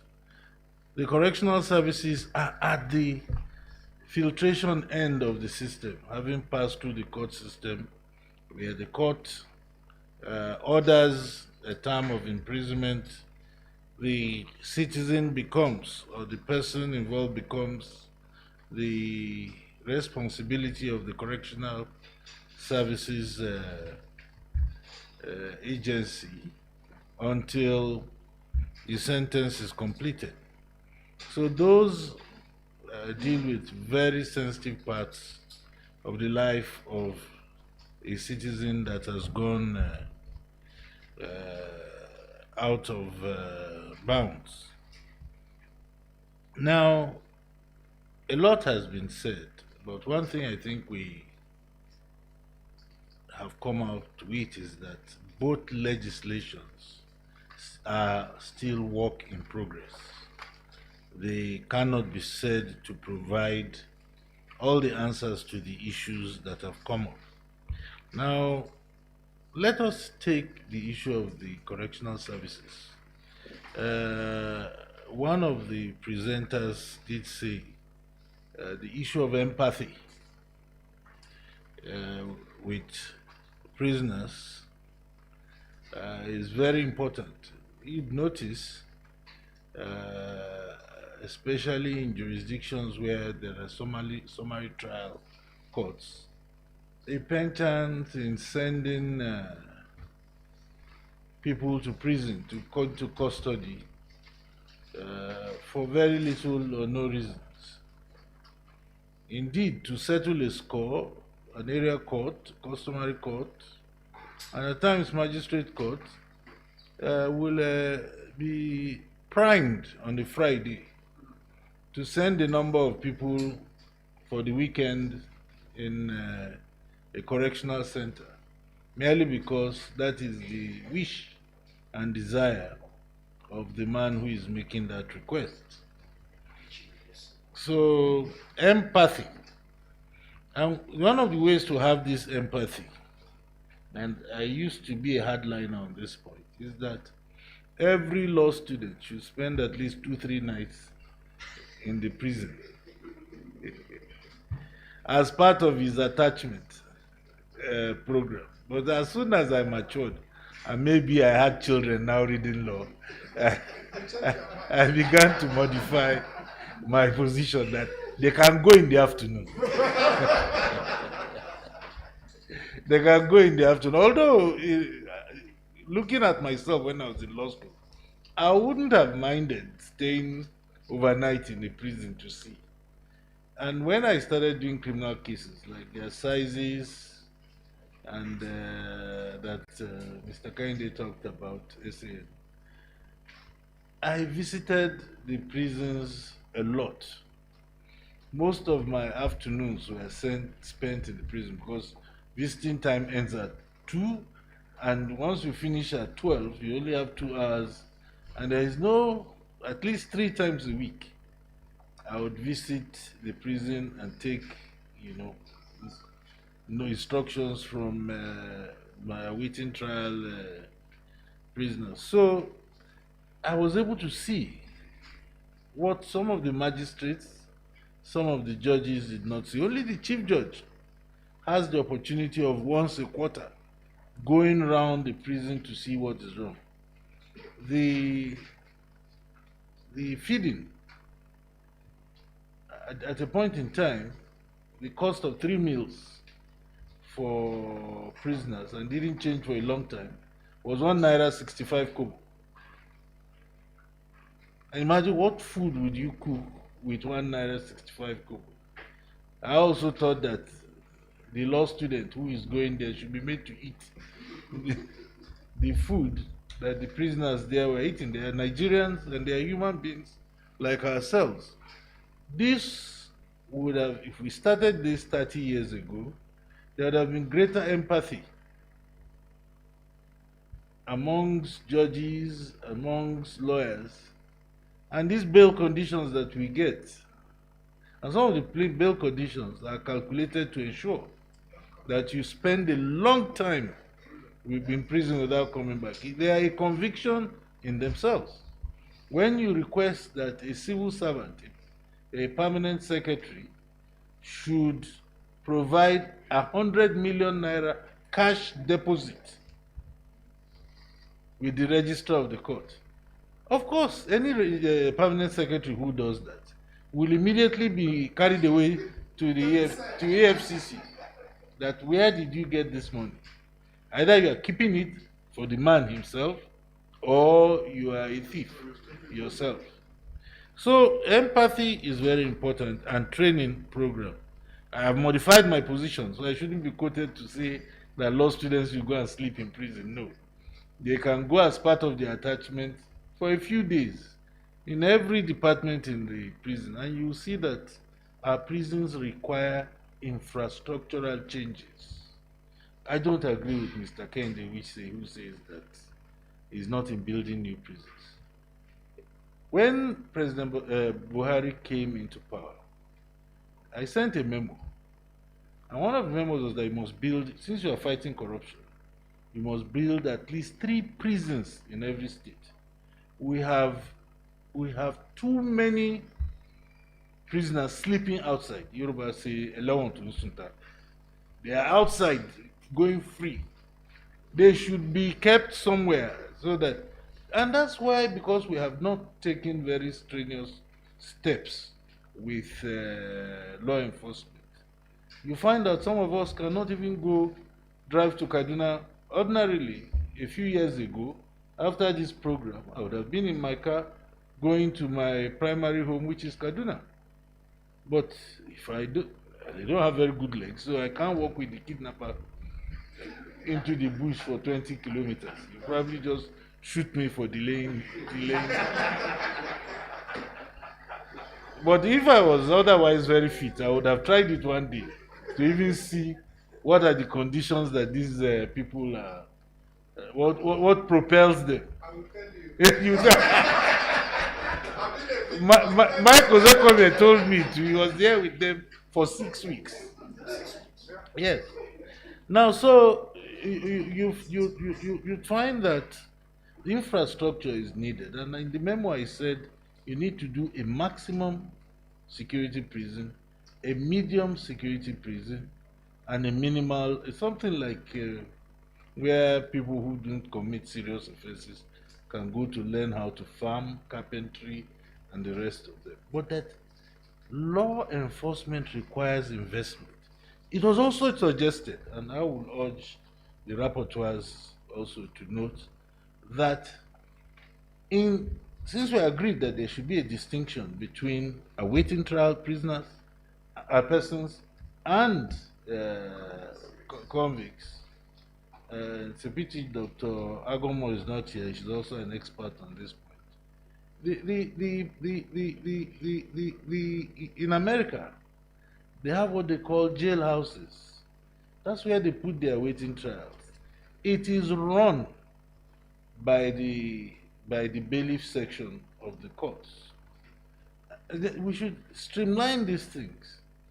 In every local government, there should be an awaiting trial center. Fine. But if we make it too comfortable, we will have too many people going to check into the place as if it's a hotel, especially when they are well and properly fed. So there should be a complete separation. A correctional service should only be, by law, exclusive to those who have been convicted. Whereas, and we have the resources. It's only to bring peace to ourselves. So I don't want to take too much time. I've made a number of notes. I'll pass it on to. But as to police brutality and police issues, uh, the new Police Force Act 2020 can just be described in one sentence. It's like putting old wine in new wine skin. And for those who are Christians know what happens when you put old wine in new wine skin. It will burst. Can't contain it. A lot of filtration has to be done with the old wine in the old police force. I join the chairman in saying we have wonderful police people. We have people who devote their lives, risk their lives, and suffer a lot of indignities. In this EndSARS crisis, at the end of the day, whether from hoodlums or from the activities of EndSARS protesters, the police lost more personnel than nobody talks about it, as if police life does not matter. Police life matters. We know there are bad eggs among them. Some have been exposed. Some were criminals before they came to join the police. That is still part of the recruiting process, which is faulty. Hardened criminals. A lot of politicians brought their criminal thugs and everything. We know this. And put them in paid service in the police and directed them to come and be doing officially work to be done by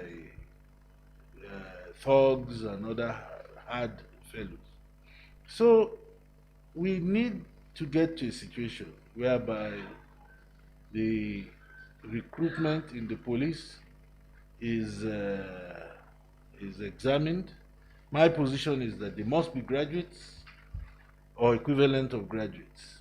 If you go through a university, pass through the university wall, or a polytechnic, you will have a different mindset to the life of a human being. Although nowadays, if maybe a cultist goes into the police, he might not see the difference between the two. But those are still in the minority. And you should have, in a police service, access to the antecedents of those you want to. It is quite easy to know who was a cultist in the university and trying to join the police to advance the activities of his former association. So for this point, I just wish that we emphasize entry cost qualification, and I joined the speakers, Mr. Kura, on constant training. There should be constant training for our people in the police. Mr. Chairman, I'm very grateful that you have given me this opportunity to intervene.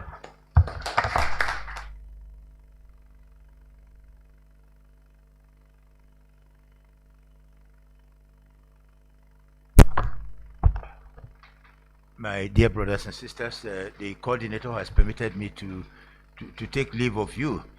While sitting here, I got a message which I must attend to quickly. Forgive me, I came late and now hear the type of thing I'm saying. Should I go?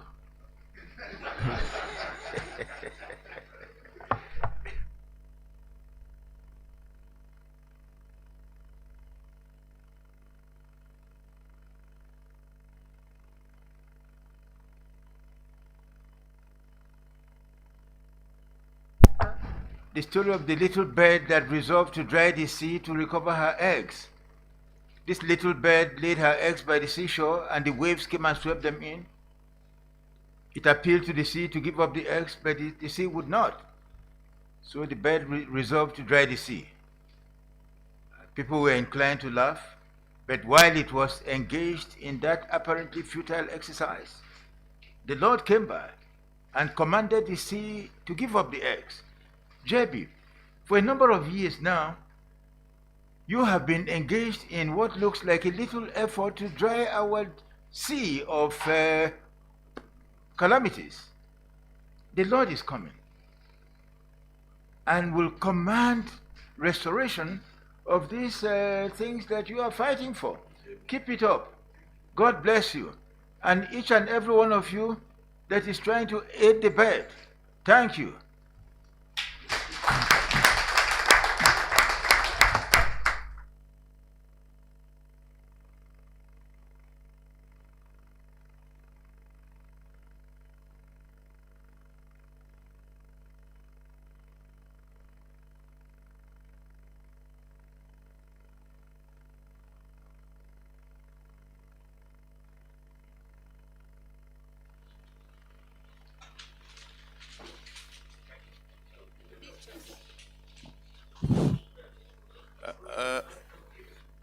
The way he's doing the way he's Thank you, distinguished chairman of the occasion. Let's give him a round of applause as he's doing that.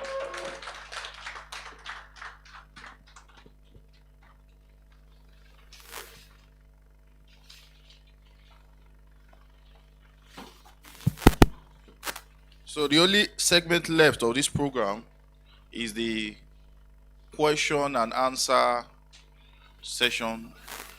And if any of us have, I don't know, from those on the multimedia platform, do we have any questions online from anyone? Please let me, so that we can, we don't have any for now.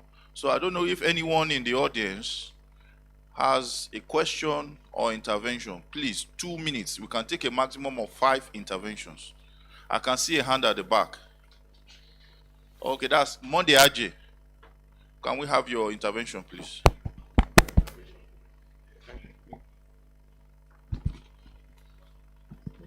The chairman and our revered Nadasik, J.B. Dadu. Mine is a way of contribution. The lead presenter just made it clear that by laying emphasis on the appointment of more judges for purpose of speedy trial as a penalty to the prison decongestion, I agree with him in totality, but I wish to ask that while we are laying emphasis on appointment of judges, we should also avert our mind to the fact that the more we have judges, the more we have more convictions. And that's the reason why we must build additional correctional center as being suggested by our River Senior. And again, in addition to that, sir, the idea of grouping the inmates that are still awaiting trial and those that have been convicted, to me, I see as a means of double jeopardy. Because if at the end of the day they are being convicted, they will fall back to where they are because they have been given the same treatment. So it will be better for us to have a separate place, as been suggested, where we have those awaiting trial and those who have been convicted, so that the doctrine of double jeopardy will not be caught up with them. And in the course of doing this, there's still need for us to have additional centers so that we'll be able to separate them from those that have been convicted. And on the issue of training, sir, I want to say, as been suggested by our senior, Akura, SCN, that the training should be given to Nigerian police. Now, I want to say that all this should be given a holistic eyes, in the sense that training in Nigeria nowadays is for some specific set of people. They keep on going for this training. In fact, anytime there's opportunity for training, they have their list already. And those that are supposed to be trained, so that they will bring more, they will be enlightened about some of these activities, they will not be opportunity to go there. So everything is about giving a holistic view and principle towards all this training. Otherwise, we have the same result as we are having it. Thank you very much for the opportunity. Sorry, I'd like to just make a contribution.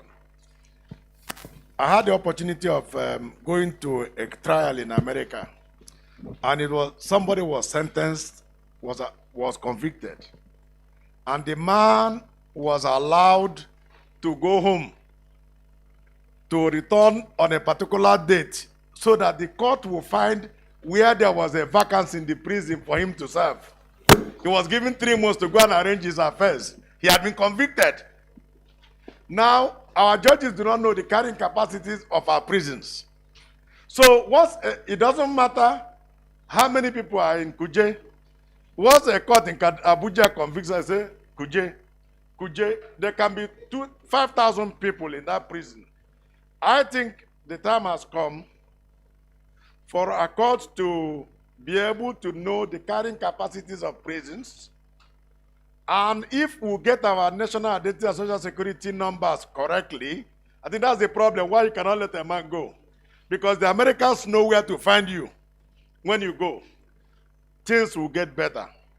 I think that we should, in these reforms, we are still to get there when we can actually give, take into consideration the carrying capacities of the prisons, integrate our national database, our social security numbers and all that, so that you can let people go on parole, you can let people serve community service.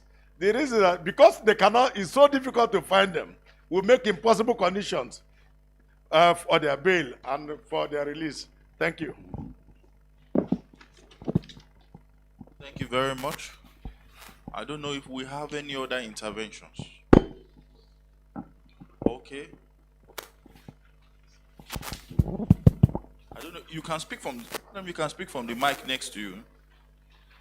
If you can just. Well, meanwhile, if the organizers can move those for the second session, if they are not ready on the high table, to the high table, Madam, please go. I thought you wanted to intervene. Yes. Okay.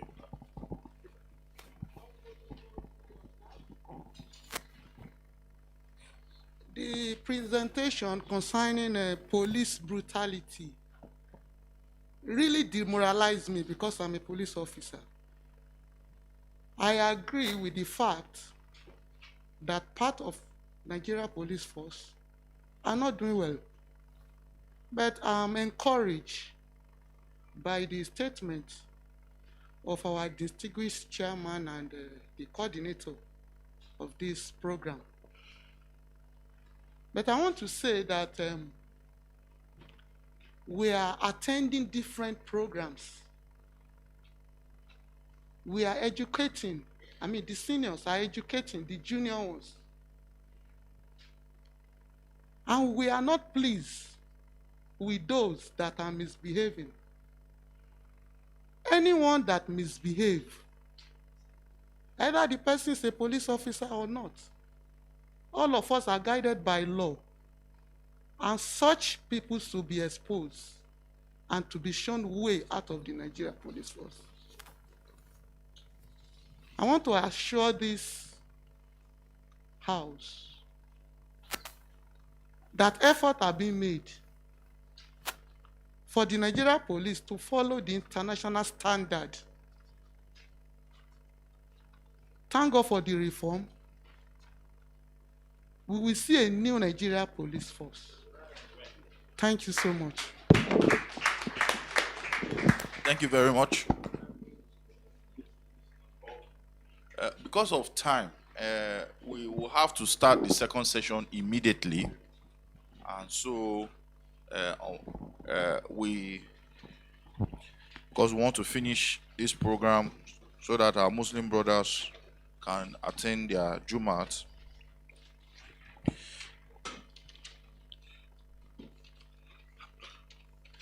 The next session we'll be taking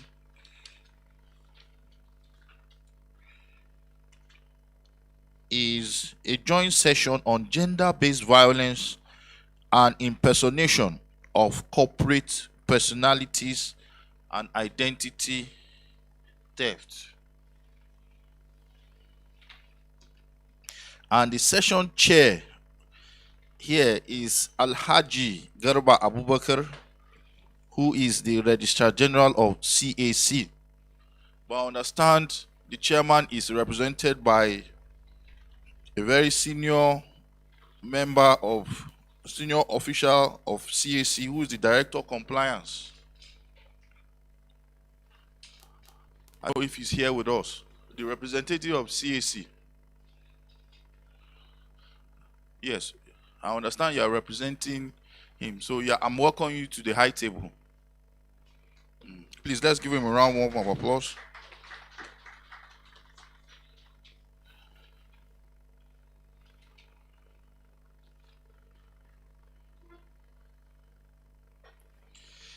And the lead presenter, the issue of gender-based violence is no other person than Mrs. Ozioma Izura. Is the former vice chairman of Unity Bar and the former Abuja chairman of FIDA. Please, let's give her a round of applause. You're very much welcome, madam.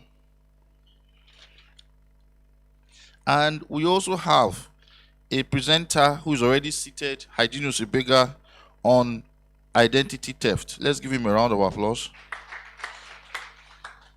Then I understand Hadiza Usman is one of the panelists to discuss the papers, is joining us via Zoom.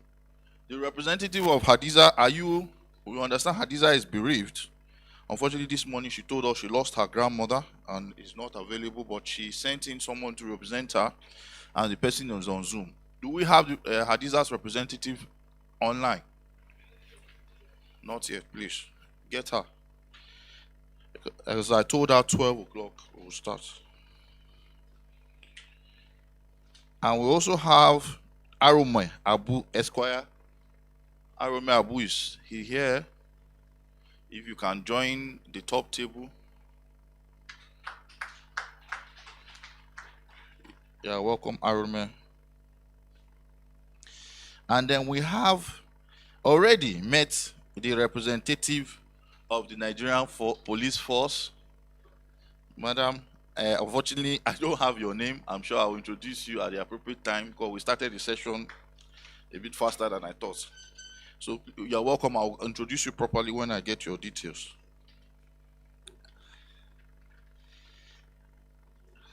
Mrs. Fumi Kolawole. Is that the name? Yes, thank you very much. Miss CSP. You're welcome, ma.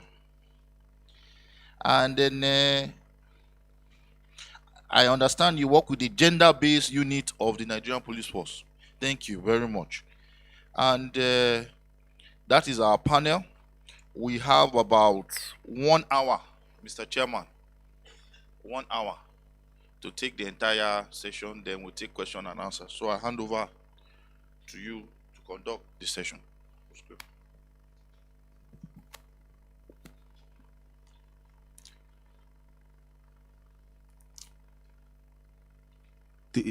Good afternoon.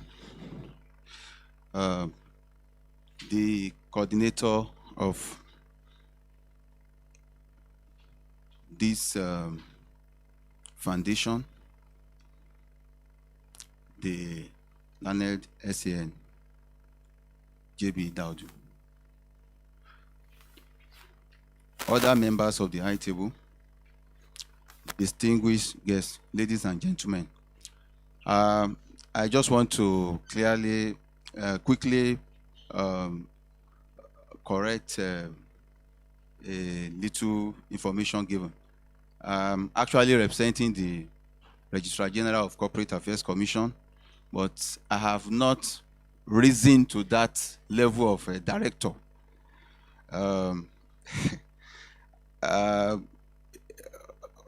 Ordinarily, Mr. Abdulhakeem Mohammed, who is the Director of Compliance, was supposed to represent the Registrar General, who is unavoidably absent this morning. But Mr. Abdulhakeem Mohammed is also unavoidably absent this morning. So it appears a delegate is sub-delegating, so to speak. So my name is Olumide Ologe, and I'm the principal manager in compliance department. So this is just to correct the little information that was wrongly passed to us. I will just briefly read the paper which is a goodwill message by the Registrar General of Corporate Affairs Commission in person of Alhaji Garuba Abubakar. I read, I am delighted to be invited to chair this session aimed at discussing the topic, judicial updates and legislative developments, impersonation of the corporate personalities and identity theft, gender-based violence, at the third annual Rule of Law Development Foundation Criminal Justice Conference. The doctrine of corporate personality is a universal legal concept which postulates that an incorporated company is, as a matter of law, a separate legal entity distinct from the individuals who are its shareholders and directors and are in control of its operations. The business and the debt and other obligations of the company is the company's business and debts and obligations, and not the shareholders or directors. This concept was laid down under the common law in the celebrated case of Solomon versus Solomon and Company Limited. This concept confers the toga of personae juris on a company. A company, for instance, is able to create a personae juris capable of enjoying legal rights to own property, has a perpetual succession, and its liabilities limited. In the words of Goa, in the modern principles of company law, the concept of corporate personality was inter alia introduced to cater for circumstances which tend to accumulate all the debts and liabilities upon an individual. The doctrine, therefore, acts as a shield and helmet to such individuals who own all or substantial amount of shares of a company.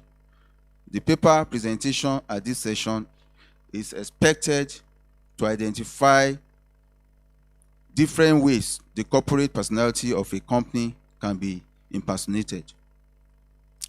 The concept of identity theft. Identity theft is a term used to refer to fraud that involves pretending to be someone else in order to steal money or get other benefits. In Nigeria, considering sophistication and technical expertise invested in identity theft, it is safe to conclude that 90% of these attacks are financially motivated. Cyber crimes, which includes identity theft, are economic crimes committed using the computer and the internet. Cyber crimes include distributing viruses, illegally downloading files, phishing, and stealing personal information like bank details. One of the most common theft techniques in Nigeria is social engineering. The social engineering attacks aim at either coercing or tricking an individual into disclosing his personal information, such as bank account details, email details, and so on. Under social engineering, the three prevailing identity theft techniques are: 1. Email-based phishing scam. 2. Short message service SMS scam. And 3. Phone calls related scam. It is therefore expected that the papers to be presented at this session will explain the steps, techniques, and some practical ways of identifying these most prevalent identity theft techniques in Nigeria, with a view to helping unsuspecting users to identify and avoid them. Some of the notable preventive techniques are highlighted here, which include vigilance, the use of antivirus and anti-phishing software, awareness, provision of economic and social infrastructure, enforcing and strengthening the existing laws. Judicial updates and legislative developments. There has not been much in terms of judicial updates in relation to cyber crimes, which include identity theft. The usual news being reported relate to Nigerians who have been convicted for cyber crimes in the United States of America and other Western countries. However, Nigeria made a giant stride in 2015 when the Cyber Crimes Prohibition, Prevention, etc. Act was passed and assented to. Essentially, the Act criminalizes child pornography, cyber stalking, identity theft, and hacking government computers. It is believed that the enactment of this Act, which is a legislative development, will promote the prevention of cybercrime offenses in the country by ensuring that cybercrime offenders are actually convicted. Therefore, the paper to be presented is expected to attempt at highlighting the possible judicial updates and legislative development relating to impersonation of corporate personality and identity theft. Prevention of identity theft by the Corporate Affairs Commission. This goodwill speech will be incomplete without letting the audience into what the commission is doing to prevent identity theft to users and documents. To this end, the commission has put in place the following measures. 1. Transaction log. This was introduced for tracking unauthorized transactions, thereby denying them immediate access. 2. Password policy. In order to secure users' password, the company registration portal, CRP, was configured in such a manner that only passwords having alphanumeric and or special characters are allowed. 3. Biometrics. This was introduced to guarantee the physical security of the commission, that is gaining entry. 4. Multi-factor authentication. These are electronic authentication methods in which both our accredited agents and public users are granted access to our website and other applications. They include A. Firewall equipment and software which introduced to prevent unauthorized access to the network. B. The users are also required to provide their valid means of identification in order to be able to do registration. C. The QR, i.e.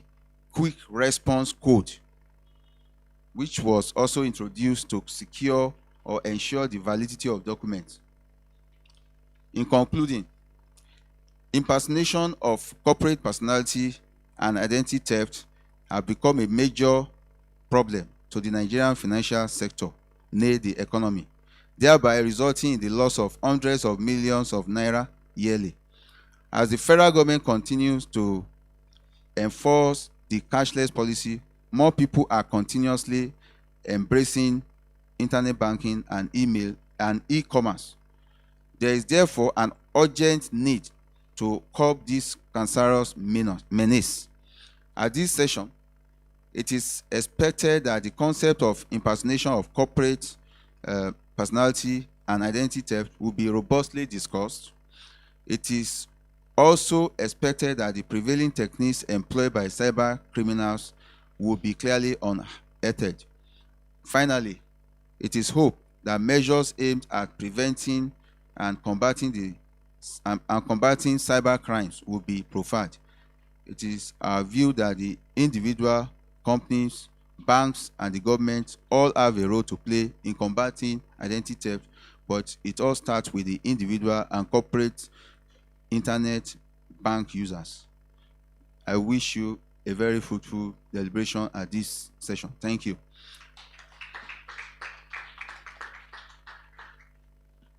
That was this goodwill speech from the Registrar General of Corporate Affairs Commission. So, without much ado,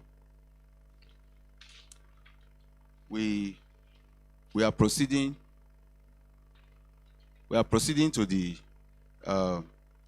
papers to be presented immediately, because we have a limited time.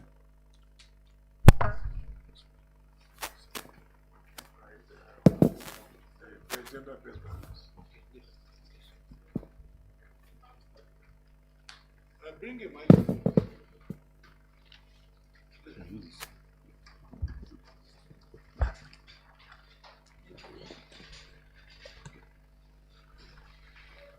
I take that as a go ahead. Very well. Since your chairman ignored us quite clearly. All right, let's step things down a little bit. Yesterday was International Day, Men's Day.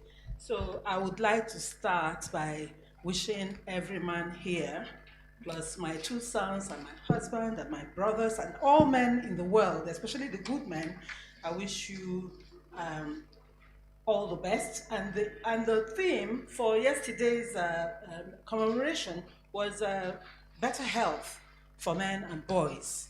Please do take care of yourselves, and God bless your hustle as you get along in life. This is how we women start things. We step things down. There's been a lot of talk all day about criminalities and all of that, and I've been following virtually.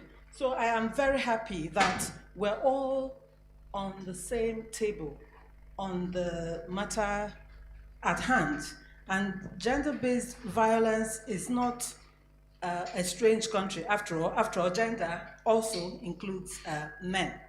So I'll just go straight, and I'll hop and jump in places where I feel that this particular audience is already very much abreast, so we can have better conversations.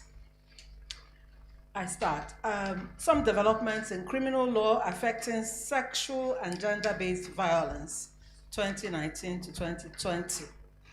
2015 was remarkable for introducing 2 major reforms in the criminal law practice and procedure in Nigeria: the Violence Against Persons Prohibition Act, VAP Act, the Administration of Criminal Justice Act. A lot has been said already. And both are operational in the FCT, but are being adapted and adopted in mutandis, in the various states. The acts have the joint effect of nudging Nigeria towards a more restorative approach to justice delivery. And this was the first paper presented today about restorative justice, different from the retributive. In section 1.1 of AJA, it declares the purpose to be to ensure the system of administration of criminal justice in Nigeria promotes efficient management of criminal justice institutions, speedy dispensation of justice, protection of the society from crime, and protection of the rights and interests of suspects, the defendant, and the victims. Today, I haven't heard defendants repeated in this room. It's been obsolete for a long time to talk about the accused, because now we're humanizing them. Although they've done wrong things, they're still human, as I heard JB Daudu SAN saying. Oh, that's it, thank you for inviting me. Okay, I'll do so now. The VAP Act, on the other hand, is an act to eliminate violence in private and public life and to prohibit all forms of violence against persons, men and women, boys and girls, and to provide maximum protection and effective remedies for victims and punishment of offenders and for related matters. So no matter how humane you want to be, some people still deserve to be punished, and they will get it. Okay. The underlined words in, okay, I'm looking at page 430 of my, I'm sure you've seen it. The underlined words in the above quotes draw attention to the fact that the treatment of SGB crimes is now rights-based, while the plight of victims has taken center stage. In order to achieve these objectives, Nigeria had its work cut out to create, and it's been re-echoed here today, create new and or amend old structures and systems. That includes training and all of that. So we record this as milestone that some movement has occurred in the passing into law of the Correctional Services Act 2019, this opening of the National Sexual Offenders Register November 2019, in accordance with Section 1.4 of VAP Act 2015. Then the Police Act 2020, which has been very, very much looked at today. And then I'll look at some cases that trended within the year and some judgments and rulings that came from them. Important thing I'm taking from the Correctional Services Act is the part about different classifications of custodial centers. They say women one, there are farm settlements, there are open custodial centers, medium security. A lot has been said today that work needs to be done. It's not just to make reforms, but to actualize them. It will cost money, it will cost personnel, it will take time, but to start is an important thing. A step has already been taken. Bus-style homes, female custodial facilities and all. I'm very interested in Section 43, which requires Comptroller General to provide platform for restorative justice measures, victim offender mediation, family group conferencing, community mediation, and any other mediation activity involving victims, offenders, and where applicable, community representatives. We've got miles and miles and miles to go because the average policeman in the street will not even be able to explain to me what any of this. Sorry, ma'am, with due respect, I've met many of them in training, so let me not just say the average policeman, but I'll say many, because I mean it's no secret that there's a whole lot of training requirements. A lot of policemen are illiterates. So I'm sorry. There are many who have been trained in these areas, but they need the structure, the facilities and all to actually become operational. But when they are, they will be welcome in the handling of sexual and gender-based violence. The provisions of the Correctional Services Act have the effect of softening, okay, in other words, attitudes toward punishment of crime, including SGB sorts, to give a human face to all parties, leaving a window open for reformation, forgiveness, and hopefully for reduction in such crimes. It is in furtherance of the objectives of the AJA that in Part 23, that is sections 223 and 237, it provides that you could be charged for one offense, but convicted for others, softer ones. So, like in time past, you would have depended entirely on the discretion of the judge to know where in the range of minimum and maximum sentence to prove. But you could, if the facts are not available to prove rape, for instance, you could be punished for something lesser, because SGB crimes typically occur in hidden places.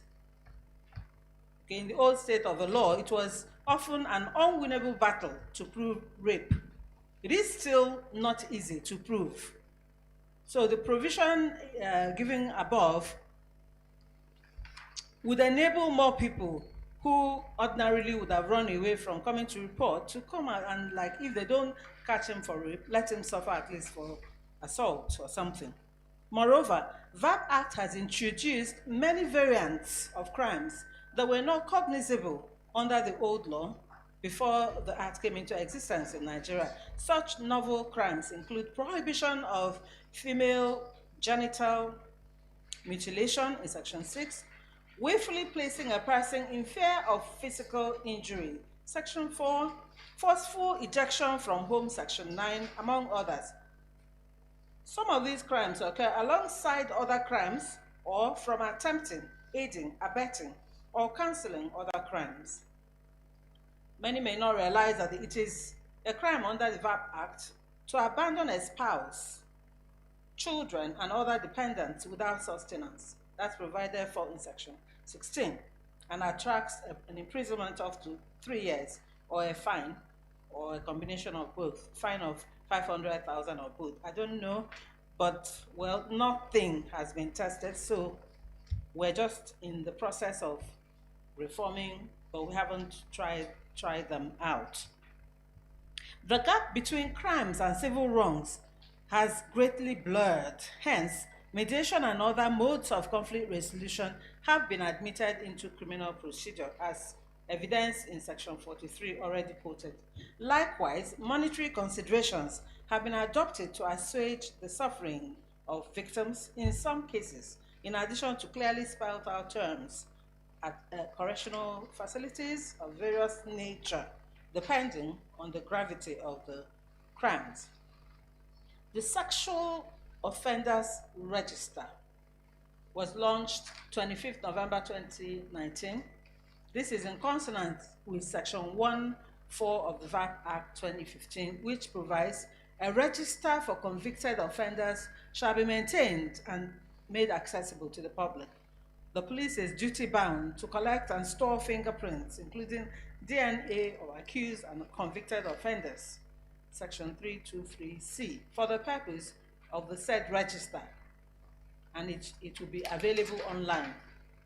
These are in the pipeline, and we don't have refineries. So hopefully they will mature. But why I believe this kind of review conference is important is that we go into those books that usually would have been gathering dust to expose what they contain, and maybe somebody might start thinking about implementing them. Section 44 VAP Act, by Section 44 VAP Act, NAPTIP is mandated to administer the provisions of the Act. These rights include the right to receive necessary materials, comprehensive medical, psychological, social, legal assistance, and all of that. This has also been echoed in the new Police Act and Correctional Facilities Act. Okay. Some centers already have this. It was only lately launched in the capital, and we hope that by next year, some actual people would have been registered there. Sexual Offenders Register will be useful in activating that Section 43 VAP Act, which provides for declaration of dangerous sexual offenders. Hopefully, sexual crimes may be curbed in the country when sexual offenders are being taken note of. People who qualify as sexual offenders include those who have had more than one conviction of sexual offenses, being convicted of sexual offenses which was accompanied, being convicted of sexual offenses against a child. On the provision of Section 43C above, the jury is still out on who a child is, in spite of clear provisions of the Child Rights Act and the Constitution and African Charter, all of which pronounce age 18.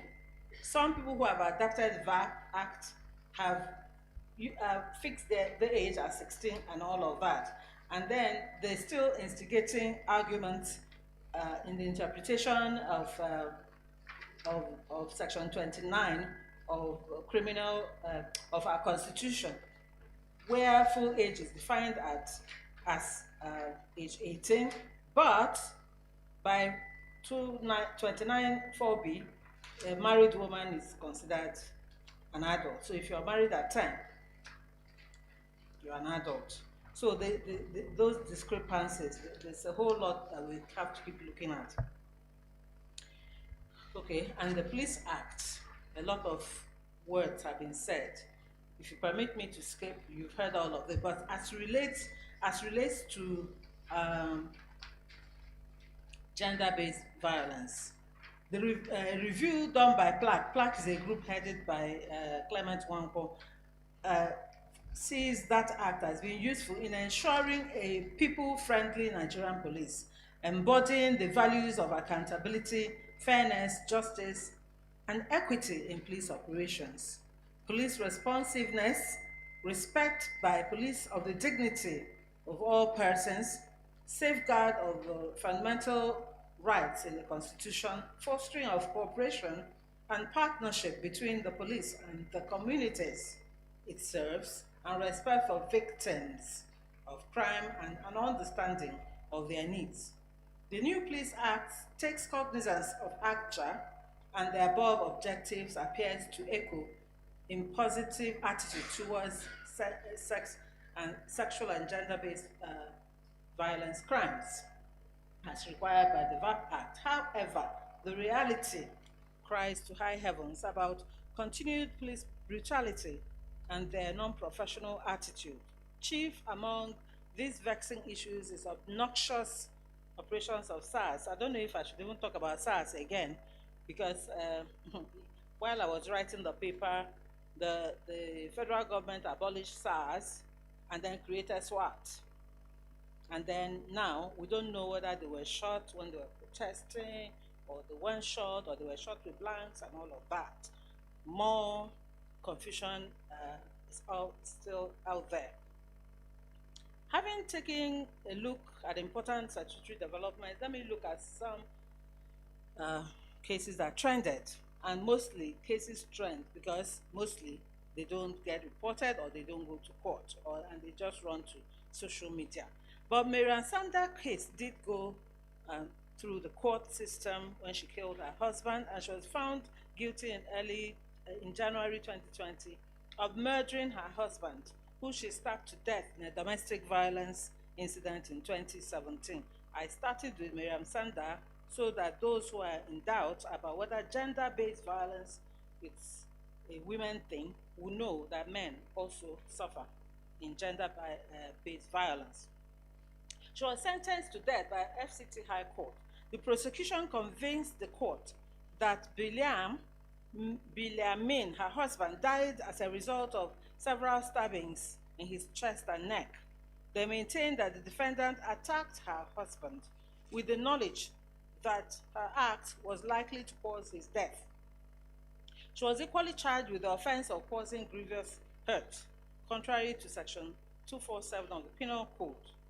Though her mother, Maimuna Aliyu, her brother Aliyu Sanda, and one Sadia Aminu were initially charged as co-defendants in the matter, they were discharged by the court, which held that they had no case to answer with respect to the murder charge.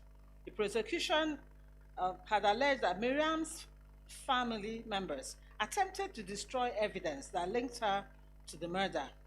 Miriam's attempts at establishing that she had not intended to kill her husband had failed. Are you joking? Okay.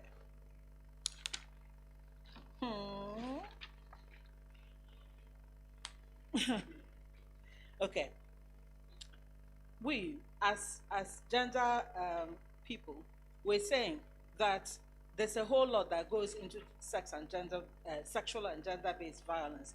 Women could be reacting like the man who threw his wife out of the window and all of that, and the woman who stabbed her husband. Some have dressed their husbands down in acid, chopped off their private parts and put it on their stomach. All of these are the reasons why we need reforms, so that people can suffer adequately or made to pay, but in grades, and so that if we don't, like in the next case, the Banj case, if we can't prove it, then something will happen. But what happened in the Banj case? Straight up, I'll read. The Banj was accused in an open letter on the 6th of June 2020 of alleged rape, which was supposed to have taken place in December 2018. By 15 June 2020, the Banj reacted by having his lawyers, and I will not call the name of the lawyers, and I know who they are because I was listening to him. Was he still so? And he was so forthright. The lawyers wrote their accuser's lawyers, Sheito Baba Tayo, demanding a public apology, 100 million in damages, amongst other things. And then, before you knew what was happening, she was taken into custody for daring to speak out. And then, the former manager of the Banj, who was going to be her alibi, was also dragged into the in Ikoyi. And then later, what did we hear? That they settled. Where is it? You know, I'm now trying to skip to the place. Oh, jeez.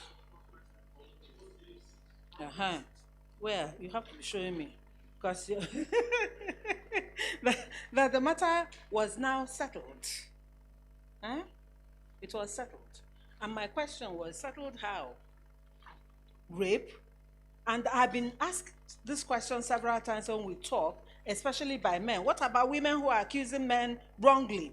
If this woman accused the Banj wrongly, she should be made to pay. So that case should have been seen to the end. And that's a task I'm placing to you, Chairman. Let's not do all these settlements when crimes are serious. Otherwise, we will not be able to develop the law. If you call me next year, I will still have no case to report because they won't go that far. I would have liked to hear that this Shaito wrongly accused the bench, not that she was forced to keep quiet and retract and delete and whatnot, so that people will start believing, oh, you're reforming the law, okay, we have a chance. Many people who call me for rape matters, I have told them, Nne, what's your evidence? How concrete is it? Immediately their mouths shake. I'm like, Nne, enter house. You can't prove this. Is that how you want us to go? Will we succeed? No. So when cases come out, don't let rapes disappear. All of a sudden, nothing happened. Senator Abbott's case, he jumped over the counter. We saw the video. Okay, his lawyer said that the video was doctored. But that wasn't what happened. The magistrate court, it was thrown out for, what, lack of prosecution. What happened to prosecution? Were they paid off? Why should I not conclude they were paid off? Why not? Okay, luckily. So they've slammed him in a civil suit with 50 million, and I know they are going to fight the 50 million. I got in touch with the lawyer. He was going to give me but I decided, since it's a civil suit, why bother? We haven't dealt with the assault. And then what will all the people who call women out do? They will say, where are the women groups? Why are you not taking this? Shaito's case, stands to end rape. They went all out. They expended resources and time. They put themselves out there. They made statements. They were like, we're going to fight to the finish. When Shaitan and the band settled the matter, they were now out there being termed wicked women who hate men, who want to kill men, who have left their husbands, who do not know submissiveness, blah, blah, blah, blah. Why would I tomorrow want to carry it on my head? Would I not prefer the court of public opinion? Although what I tell people is, if there is anything wrong to police first, they might be bad and all, go have a report before you go to the social media. And if possible, try not to put all your case out on social media so your enemy doesn't know what it is you have. That's why we never concluded the Dakolo case. Oh yeah, I think in the end they even turned around to accuse Dakolo, of accusing them wrongly. So in my conclusion, I said among other things, I'm of the firm view that whenever rape or other SGB crimes is alleged, it should be treated with seriousness by the state and followed to a logical conclusion as is done in the world. Harvey Weinstein, it was how many years after that they caught him? I saw some other name. There was somebody, Keith Hoffa, 4th of March this year, sentenced to 63 to 126 years for abusing children for more than 20 years. Bill Cosby, we know them. Don't say, no, I'm going to read it, please. I'll read it and you can kill me later. But in Nigeria, even lawyers will go to social media and ask, why is she coming out now with this accusation? The spiritual leaders will say, forgive and forget. Our holy book says so. And the public will question, what were you wearing at the time? Why were you in a hotel room? Are you sure you did not lead him on? There are more questions. And then they will see there's a way maybe it's the dread that I did in my head that caught them. They don't see the dread that the mad people walk around with, and they don't see them and all that. Once rape occurs, someone should be sent to jail and have his or her name in the sexual offenders register. Quite few names have been entered. We've shared some on social media, shaming and naming and shaming, mostly from Ekiti and Lagos, I think. I'm happy to name and shame any rapist that has been proved. And please, if I didn't say it here, let me say it. No castration, please. That is against the spirit of all the reforms. You castrate a man and you find sometime down the road that he wasn't guilty. Hello? What? What will you tell such a person? It's wicked. It's not anything that should even be countenanced. I even heard that they also said they would do something. Who thinks of such madness? Huh? I didn't want to mention names because, oh, goodness me. Nigeria, we're just going, cycling backwards. There have been notable reforms recorded in the criminal law within the last year. Unfortunately, there is a dissonance between practice and theory. This needs to be addressed. I call on Rule of Law Foundation to, everybody's calling on you. I'm sure you've taken one angle of reviewing, which others are not reviewing, but it appears that reviewing might not just be enough.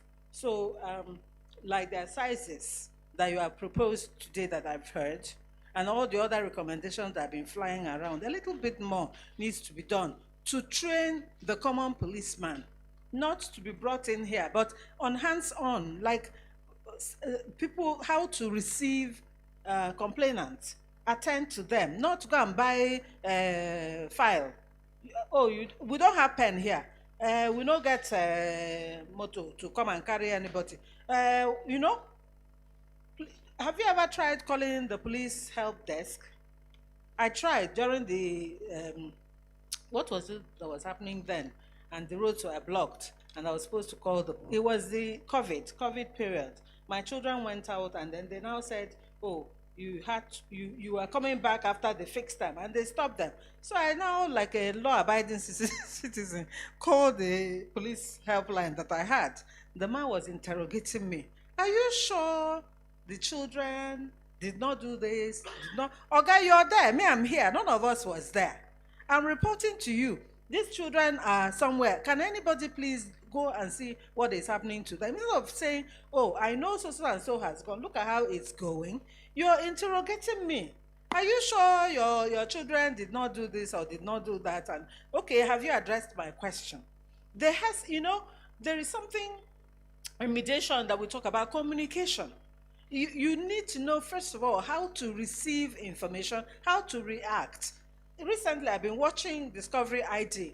Go and see how criminals and victims are treated. Nigerian police people need to be exposed to those things. Mannerisms matter. How you receive me when I'm hurting. Not go away. This one na private family matter. Why you won't put your husband for prison? You wicked woman. See as your head be. No be say. Do you understand? You get insulted to every inch of you. So we can help the police. We can, if we're reforming, that means we're minded to do things better. We should also go down and train the police to meet us halfway. They're not all bad people. I've had very good friends among the police, but there are some I would rather not encounter in real life. Thank you. I hope I did justice to this paper. Okay.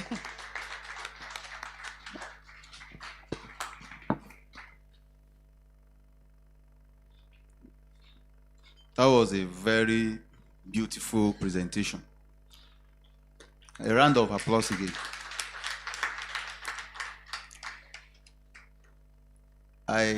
Even though I gave the presenter warning,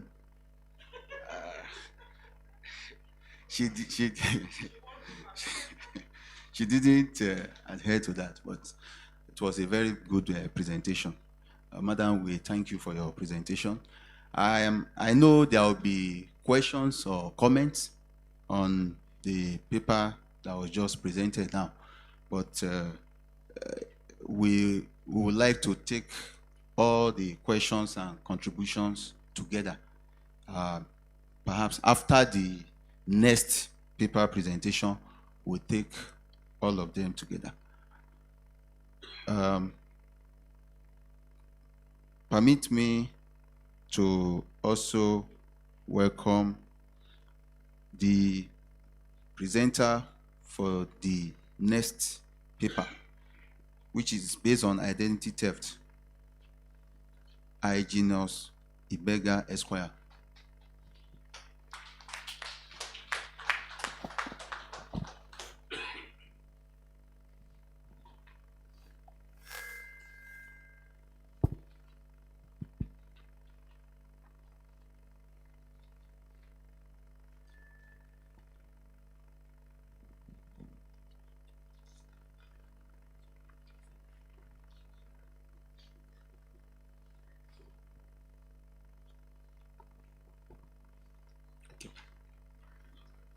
Okay, sir. Good afternoon, everyone. I crave to your indulgence to stand on the existing protocols so as to make our time shorter. I'm billed to make a presentation on judicial updates and legislative developments, impersonation of corporate personalities and identity theft, gender-based violence, being a paper presented. Okay, that's my presentation today. When I took a look at the assignment I was given, I discovered that the topic I was given to discuss has no direct nexus with gender-based violence. So, but in order to avoid the scenario of resetting the question you're giving to, I have to do justice to what I was told to work upon. So the latter part of my paper will be like a response to what Mrs. Izora has discussed.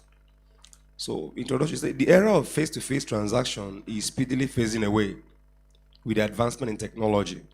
Corporate entities now transact with prospective customers and clients through technological means ranging from email, social media handles, website, domain names, and the likes. And the coming of COVID-19 with its attendant policies on social distancing, total lockdown at some points, and the restriction of movement has also heightened the use of technology in dealing and reduce physical contact to the barest minimum. The result is that several corporate entities deal with their clients and customers by this virtual medium. In this regard, people seem to know corporate personalities by their social media handles, email addresses, WhatsApp numbers, websites, and other means. While corporate entities have found this medium as cost, time, and space-saving innovations, societal miscreants have also resorted to manipulations of all sorts, ranging from impersonation of these corporate entities and theft of their identities in swindling unsuspecting customers and clients. Corporate personalities are juristic persons who acquire their legal existence by virtue of registration with the regulatory board, example CAC in the case of Nigeria. They range from companies to incorporated trustees as well as other corporate entities recognized and registrable under the appropriate laws in Nigeria. Impersonation is the act of holding oneself out to be another. In this context, it refers to the act of holding out oneself deceitfully to be a corporate person. Impersonation of corporate personality refers to the situation whereby one holds himself out without authorization to be the entity he seeks to represent. Identity theft also means the illegal or unauthorized use of personal information belonging to someone else for the benefit of the perpetrator. The crime of identity theft has not only been in the limelight up until recently, but it was a prevalent issue before the internet. Traditionally, it was something known as dumpster diving, where the identity thieves had to physically go around snooping in trash bins to look for personal information such as discarded bills and documents that identify the person. This dumpster diving, as part of this identity theft or corporate impersonation, has to do with an instance where, for example, when government give out contracts to people, or when people go and submit documents, including their means of identification, their addresses, date of birth, and all of that details of information.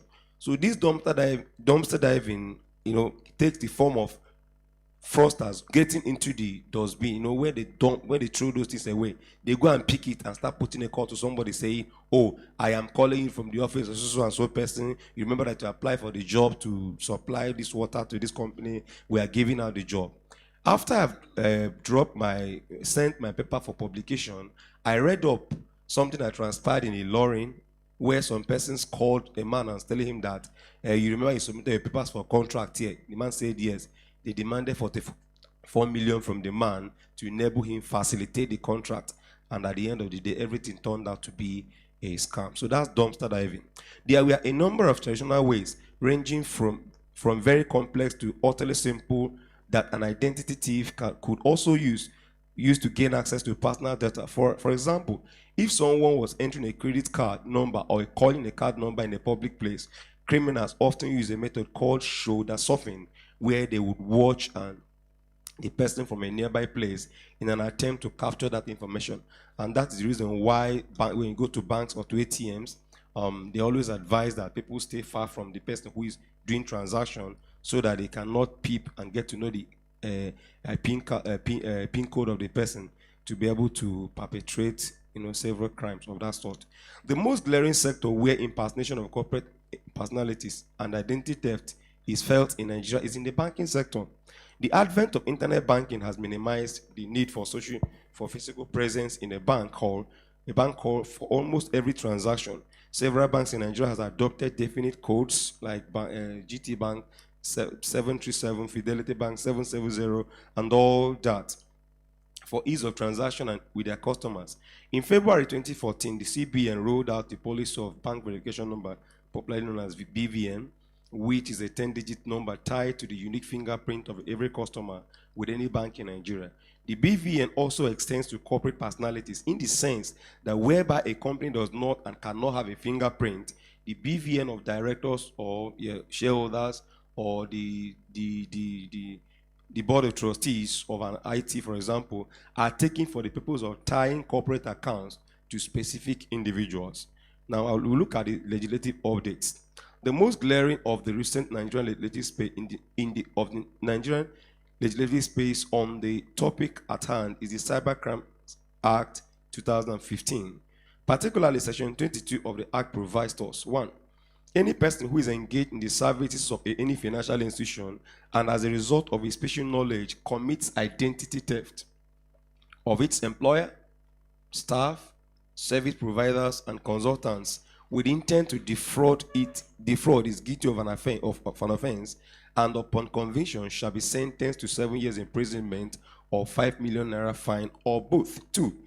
Any person who fraudulently or dishonestly makes use of an electronic signature, password, or any other unique identification feature of any other person, or 3, fraudulently impersonates another entity or person, living or dead. I underline dead in my write-up here, and I'm going to explain the reason why I had to underline the word dead, with intent to gain advantage for himself or another person. B, obtain any property or any interest in any property. C, cause disadvantage to the entity or person being impersonated or another person. Or D, avoid arrest or persecution, or to obstruct pervert or defeat the cause of justice. Now, I'm going to outline the examples of these examples of impersonation of corporate entities and then identity theft. It would appear from the tenor of the section 32 sub 1, which I just read, that the subsection is geared towards employees of financial institutions like banks, pension fund administrators, insurance companies, etc. It is a common understanding by virtue of somebody's position as a banker or as an in-house worker or staff of any financial institution, the person is virtually exposed to getting some details of the customers, such as their date of birth, their ATM PIN code, their details, and several other details that are so private to the person. I've been given 3 minutes, so I will just try to run and then summarize. So I think section 22 sub 1 is geared towards bank workers. Because you are an employee of a bank, when you know the private information of individuals, if you manipulate it to your own advantage, you have committed a crime of identity theft under and corporate impersonation under section 22 of the Cyber Crimes Act. Just an example, there was an incident of a matter of Victor AJ and UBA PLC, a matter that emanated from the Benue State High Court, whereby the High Court of Benue awarded 500,000 general damage in favor of the plaintiff. The summary of the fact is that the man said that his money was withdrawn without his consent. It is a prevalent crime now where Nigerians talk about, oh, I just started receiving debit alert, and I didn't give my ATM to anybody. I didn't give any details to anybody. At the end of the day, the court held that the bank failed to prove its assertion or contentions, and that the court therefore held the bank liable for the withdrawal of 80,000 since it could not prove that the withdrawal was authorized by Mr. Agent. A similar case pending before the FCT High Court, Adamu Yusuf Emmanuel at EcoBank. The summary is that the man just one day began to receive alerts up to 630,000 naira. He didn't give his ATM to anybody. He didn't give any details to anybody, and the matter is pending before the court. Now, the next one is the issue of subsection 1. I'm at page 443. Subsection 1 seeks to address instance of identity theft among employees. Here, the next one is any person who fraudulently or dishonestly makes use of electronic signature. The representative of Corporate Affairs Commission is here. Electronic signature. I'm aware that the CAMA 2020 has actually made is a great development on the part of CAMA. Electronic signature is now permissible, but it's also good that we warn ourselves ahead of time on the likely danger that's going to come with electronic signature, because in as much as it's difficult to forge somebody's signature, to crop somebody's signature and paste is as easy as anything. It's something anybody can do. So you report back to the RG. This could be the attendant problems that will come in as much as all of us are celebrating the passage of CAMA into law. So, of course, Section 101 of CAMA says a document or proceeding requiring authentication by a company may be signed by a director, secretary, or other officer of the company and need not be signed as a deed unless so required in this part, and that an electronic signature is deemed to satisfy the requirement of signing under this section. I will run down to section 17 sub 1c, page 446, which says any person who with intent to defraud or misrepresent forges through electronic devices another person's signature or company mandate.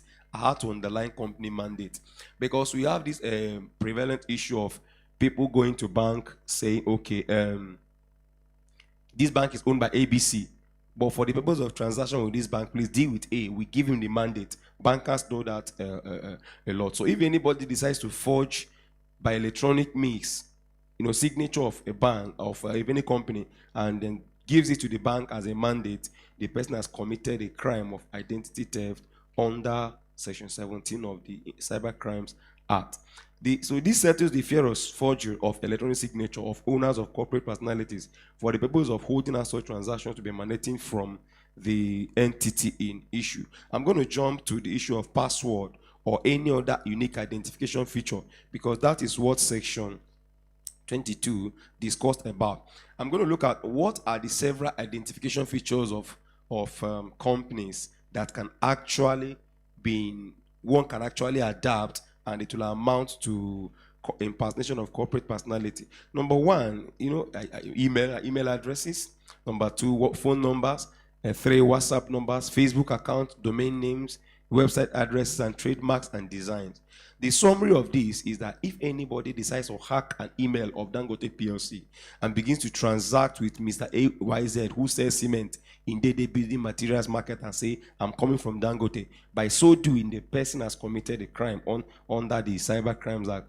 Even phone numbers can be hacked. All of us are in several WhatsApp groups. Sometimes you just get a text saying, please log off, or somebody has even hijacked this group in its entirety. Several companies put up their WhatsApp numbers. And when somebody hacks into the WhatsApp number of that company and begins to transact with other people, the person has actually, gone wrong in the eyes of the law, pursuant to the Cyber Crimes Act as identity theft. So if you steal the Facebook account of a company, if you decide to do anything with respect to their cloning their website address or trademark and designs, let's not forget that this is under Cyber Crimes Act.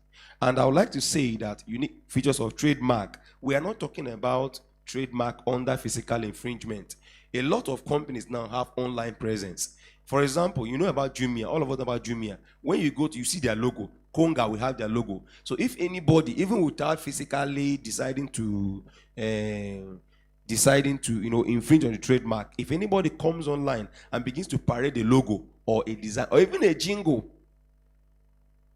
that belongs to another company in order to be able to have an advantage, the person has actually imitated the unique features of that company and is guilty of identity theft. I want to run to the issue. I took time to compare identity theft Okay, I looked at trademark and then all other definite unique features of companies. Now, to be able to draw a conclusion, let's look at 451. I say impersonation of corporate personalities and identity theft is a gradually rising area of our criminal jurisprudence. Now, if you look at it, you discover that every Nigerians receive either text messages or calls. And to the police, I would like to say that there is much work to be done. You just wake up in the morning, you get a text, we are sending you from Zenith Bank. Please give us your information. And those texts are in the phone number of people.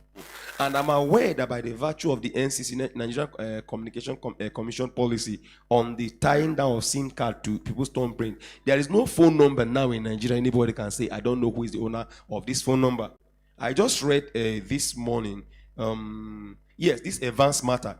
Part of the money that was paid, they were able to track the phone number of the owners of the account wherein the victims, the ransom were paid into. So I think there should be a synergy between CAC, synergy between NIMC, synergy between the police, so that if somebody sends me any text saying I'm sending from Zenith Bank, send me so and so, I will just carry my phone number and take it to police and and they will network with NIMC to be able to call that person and say, what happened to you that you're sending text to people? When did it become Zenith Bank? Most of the time you discover that the person sending the text is even a fraudster in one bush somewhere. He has never even gone for interview in Zenith Bank, let alone being employed in Zenith Bank. So there should be a synergy. So another reason could be the unwillingness. I've discovered that there's a depth of cases bordering on this identity theft. Throughout my research, I was able to find a case on this matter, and I'm saying it could be because of the lethargic nature of Nigerians. I don't want to go to court. Is it 100,000? Let me just rest. And it's because we don't fight those kind of things that it gets increasing every day. I read a case of one man from Ilorin that sued DSTV for 9,000 naira, and the matter got to Supreme Court. It is not about the money he's getting, it's about teaching the people the lesson, teaching the perpetrators of crime a lesson. He said it could be also as a result of lethargy for legal action or to lodge complaints at appropriate quarters. It could also be another reason could be the unwillingness on the side of the investigative and prosecutorial agencies. I'm closing. Prosecutorial agencies to go after these impersonators as a result of the little financial value involved sometimes. But for whatever reason it is suggested that EFCC pays equal attention to this cybercrime and prosecute offenders, even if the financial damage is very minimal. Just a suggestion, as I said before, CAC, synergy between CAC, NIMC. We are talking about corporate impersonation. If you get to the Corporate Affairs Commission, people can just even forge means of ID and crop your face and put somewhere and go and file it, and it goes. We have National Identity Management Commission. There should be a synergy that when somebody, you have a definite code, national identity code. I went to get my national ID for 2014 at Secretariat. After they gave me that temporary paper, for the past 6 years I've been going there, nobody has been able to attend to me. And this thing is not a rocket science.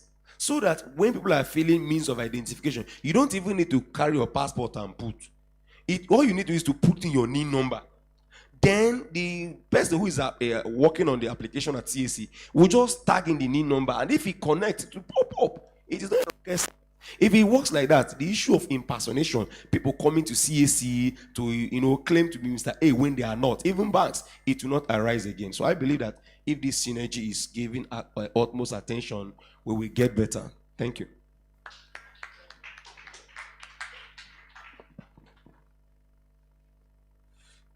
Another round of applause for the presenter.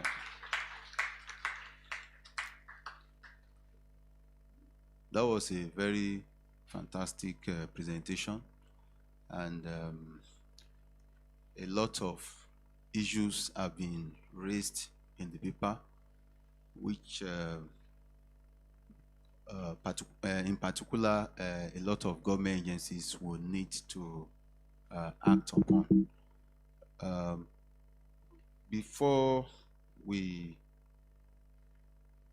go into the session for questions and answers, think it is proper for the discussants, as in the panel. We have a panelist who are here to discuss the papers that have just been presented to us.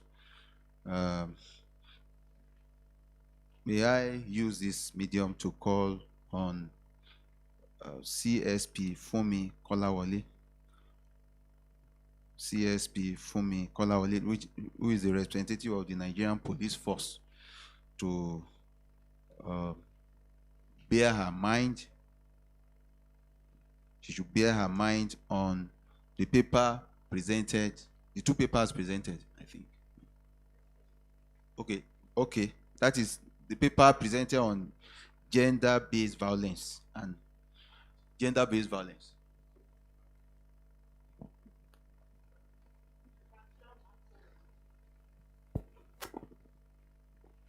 Mr. Chairman present, distinguished law practitioners present, member of the press, ladies and gentlemen, good afternoon. My name is Fumi Bamidele Kolawole. I'm Chief Superintendent of Police, attached to FCT Command as the officer in charge gender. I bring greetings from the Commissioner of Police in person of CP Balachi Roma. I'm here to present a paper on gender-based violence. Gender-based violence is a fundamental violation of human rights. It amounts to a global health crisis. It affects millions of women and girls all over the world, within all culture and religions. Violence against women and children has serious consequences, which are long and far-reaching. For individuals, this includes erosion of self-esteem, deterioration of physical and psychological health, unwanted pregnancy, and sexually transmitted infections, including HIV and AIDS. For societies, this can include loss of productivity, cost of health care, and burdens on the criminal justice system. I have definitions and concepts. The Beijing Platform for Action Divine Violence Against Women as any gender-based violence that results in or is likely to result in physical, sexual, or psychological harm or suffering to women, including threat of such acts, coercion, or arbitrary deprivation of liberty, whether occurring in public or private life. Gender-based violence refers to all forms of violence and physical, mental, or social abuse that happen to women, girls, men, and the unequal power relations between them and the perpetrators. GBV include violence such as rape, assault, torture, mutilation, sexual slavery, and murder. And threat of this act is an act of violence. GBV also include other forms of abuse on the basis of gender, such as psychological, emotional, and verbal abuse, economic abuse, neglect, including but not limited to property grabbing and harmful cultural practices such as early or forced marriage. I'm sorry the paper is not included. I will submit it later. I believe they will get it across to everyone. I'm sorry for that. Sexual abuse, also referred to as molestation, abusive sexual behavior by one person upon another, often perpetrated by use of force or by taking advantage of another position of vulnerability. domestic violence is defined as actual or threatening physical or sexual violence, psychological, emotional, by current spouse, intimate partner, or adult household member, including an adult, against a parent. Rape. We have different definition for rape, but we adopt the definition given in verb, which talks about a person commit the offense of rape if he or she intentionally penetrate the vagina, anus, or mouth of another person with any other part of his or her body or anything else. And this one have really helped us, because they're in a situation where we have little children, minors, that are being violated. Some of them are being penetrated using finger. So this law covers that area. Rather than seeing it as assault, we see it as rape. The other person does not consent to the penetration, or the consent is obtained by force, or means of threat or intimidation of any kind, or by fear of harm, or by means of force and fraudulent representation as to the nature of the act, or care or case of any substance or additive capable of taking away the will of such person, or in the case of a married person, by impersonating his or her spouse. I move to other form of sexual and gender-based violence. Their full meaning, just as we see in this act, it covers those offenses that are not covered in penal code, such as domestic violence, psychological or emotional abuse, economic abuse, harmful tradition and cultural practice. Because of our time, I'm jumping those areas. Now we understand that rape generally takes one of these forms: by stranger, acquaintance, or family. Under stranger, suspect not known. Most times, suspects are not known to victim, are most physical or violent, and can occur anywhere. I'm talking about stranger raping innocent survivors or victim.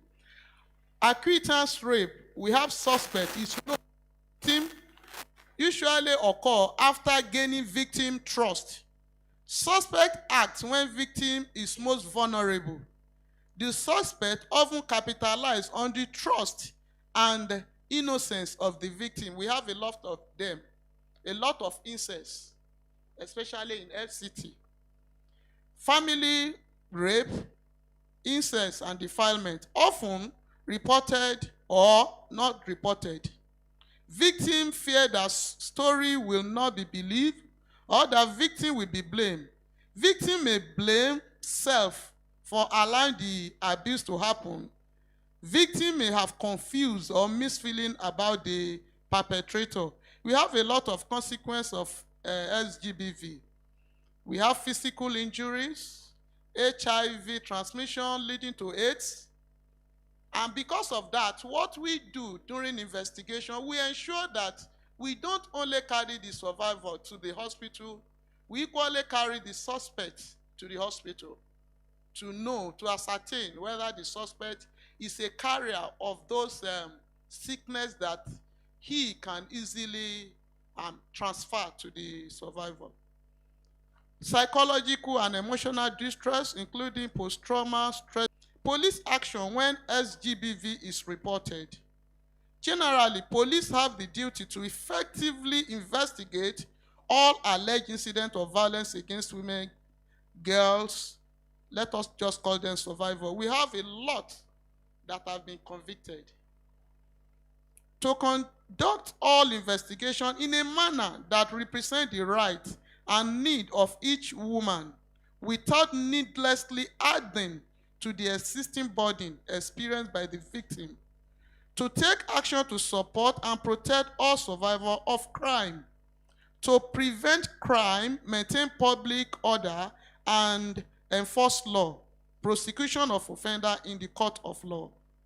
Presently, there has been improved police trainings and the creation of specialized investigative units to respond to report of GBV across Nigeria. There is protocol for reporting, investigation, and documentation, and improved measure to meet the need of victims, provide protection, and equally provide protection from further harm. Okay. Police officer receive report of SGBV. We show empathy and sympathy to the victim. What do I mean by empathy? Putting ourselves in position of the survivor. And we equally show sympathy. We procure medical attention for the survivor. Investigation should be carried out by investigator attached to gender desk officer. Unlike before, that anybody investigate case that has to do with yes, sir. Okay, I'm rounding up already. Okay, I'm rounding up already. We record statement of the victim when she is stable and the officer visit the scene of crime. We equally open files that contain documents of statement taken, photograph taken, hospital record, and all steps taken by the police in course of investigating. We arrest the suspect and obtain his or her statement under caution, and we equally work with NGOs, social welfare, to provide temporary shelter and psychological support for the victim for the time being. I want to say that police are putting in their best. We are putting in our best. Just as they have earlier mentioned that there is need for training and retraining. We equally know that without resources, police cannot carry out their duty as expected. We have Nigeria in other countries, those that are there on special duty. We heard about Nigeria being the best police officer outside Nigeria. In Nigeria, we can do better.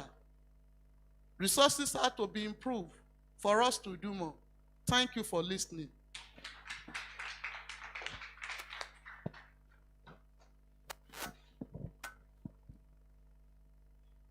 Another round of applause for the panelists. We still have two more panelists to discuss the two papers presented. Due to the time that has been far spent, we'll just allocate five minutes. We allocate 5 minutes each to the panelists that will discuss the papers. I will first of all call on Mrs. Hadiza Usman to discuss the paper presented on gender-based violence. Gender-based violence. I understand she's joining us via Zoom. Okay. So, Madam, are you with us? Are you ready? Yes, good afternoon. Yes, I am. Good afternoon. I hope you can hear me and see me. I can hear you very well. So you have... Okay, thank you. You have 5 minutes. My name is Tolu Odeshino. Okay, thank you. My name is Tolu Odeshino. I'm actually representing Mrs. Hadiza Mary Usman. Unfortunately, she was bereaved yesterday, so she had to leave to attend a funeral. So she's asked me to express her regrets for missing this event. She's also asked me to thank the Leonard Silk, JB Daudu SAN, for inviting her to speak on this panel.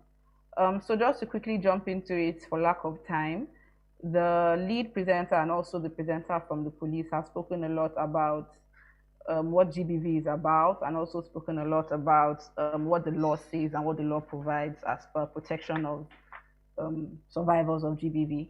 But I would just like to quickly go through the presentation Mrs. Usman developed that speaks to the work that she does within her organization, which is Partners West Africa Nigeria, an NGO based in Abuja.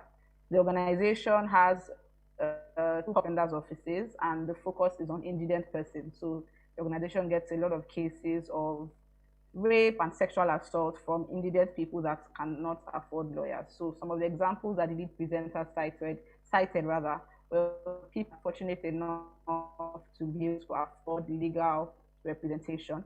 But we at P1 tend to receive cases from people that don't really know what to do in the instance where they are victims or survivors of GBV. One of the main things that has come out from the work that we've been doing over the years is that most of the time, indigent people or people that are residents in rural communities are not aware of the avenues available to help them to deal with GBV. And they also have a background that accepts these offenses, and the stigmatization as regards to reporting is much greater in those rural communities, because it's seen as a larger shame if you come out to report such a case, a shame on your family, and so on. It's also just to state that another thing that the office has noticed over the years is the fact that, I think the lead presenter also alluded to this, that there tends to be a lot of settlement or mediation when it comes to cases of SGBV. So we have seen cases where a young lady has been raped and she reports to the police, and then the police calls on the perpetrator and they're trying to have a conversation rather than treating it as a serious criminal offense, which it is. So that's another thing that we have noticed in rural communities and smaller communities. Another thing, an example that Mrs. Usman had cited in her presentation was of a survivor who had agreed to collect a sum of money from the perpetrator, and her parents had agreed to that as well, so to settle the matter out of court, so to speak. But then a few months later, she started having mental health issues, and then she couldn't communicate coherently anymore. So much damage had been done, and then the process of seeking justice for the survivor wasn't followed through, and that affected her mental health as well. Just to give some data from the work that the organization has been doing, the office in Kano works closely with the Sexual Assault Referral Center and also police in the state. And the Sexual Assault Referral Center between 2017 and 2020 said that they had received 2,158 cases of SGBV within the state. And a startling revelation for us was the fact that about 80% of these cases were cases of child rape, child sexual assault, including instances of sodomy as well. The COVID-19 lockdown also saw a lot of increase in SGBV and cases, most likely because people were restricted to their environment, were not allowed to move around, and so were forced to remain in confined spaces with abusers. So within periods of January to May, 717 rape cases had been recorded according to the IDP when he was making his presentations. It was good to note that some suspects had been arrested and a large number of them had been charged to court. So I think just to save time, I will jump quickly to some recommendations that Mrs. Usman had given. She had also given some instances, but the lead presenter had alluded to a lot of them, so there might be no need to go through all of that. So recommendations here include there needs to be more awareness, especially for people in rural communities, people that are indigent, on the avenues for seeking justice as regards to GBV. So for people that are more affluent and people that are more privileged, you have access to social media, like the lead presenter alluded to. So you see a lot of advocacy going on social media, and you see a lot of people receiving assistance from social media. But then there are a lot of people that don't have access to that platform and therefore do not know what to do when they are in these kinds of situations. So one recommendation would be to create awareness on how people can report crimes of SGBV. Another recommendation that was cited here by Mrs. Usman is survivor support. So counseling and referral to shelters. Another recommendation is the establishment of sexual assault referral centers. So a lot of states in Nigeria currently have those. Unfortunately, some of them are not functioning as they should because of lack of resources, like the previous panelists from the police had alluded to. So there's a need to strengthen those structures to ensure that victims or survivors of GBV, rather, while they are receiving justice from the courts, can also go through a process of healing and counseling so that they can move forward. Like both the lead presenter and the previous panelist had mentioned, there's a need for training, continuous training for the Nigerian police force and other security agencies that are tasked with handling these kinds of cases. And then finally, advocacy to parents to help prevent sexual assault of minors through open conversations on sexual development and sex education and all of that. And that can include pediatricians, also caretakers, people that are working with children. So on that note, I'd just like to say thank you. I hope I was able to stay within the time frame that I was given. And just to say that this presentation was to give a development perspective, so a perspective from other actors that work on issues of GBV, so to study from the angle of support actors that support the legal process and also the police when they're working on cases of GBV. Thank you very much.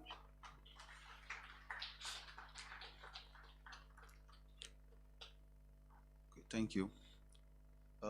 Next on the list is, as a panelist, is Mr. Arome Abu. Arome Abu Esquire is here to discuss, I understand, the paper presented on corporate personalities and identity theft. So, Mr. Abu, you have 5 minutes. 5 minutes.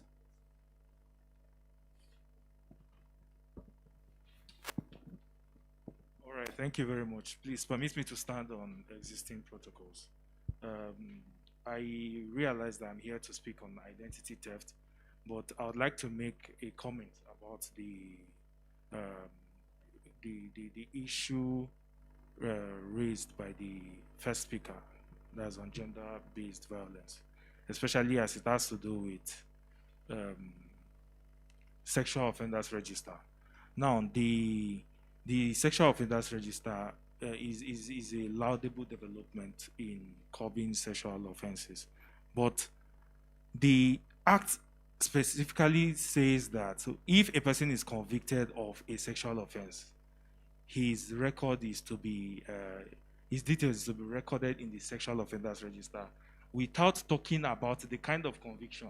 If a person is convicted by a high court, for instance, is liable to have his details published on this sexual offenders register.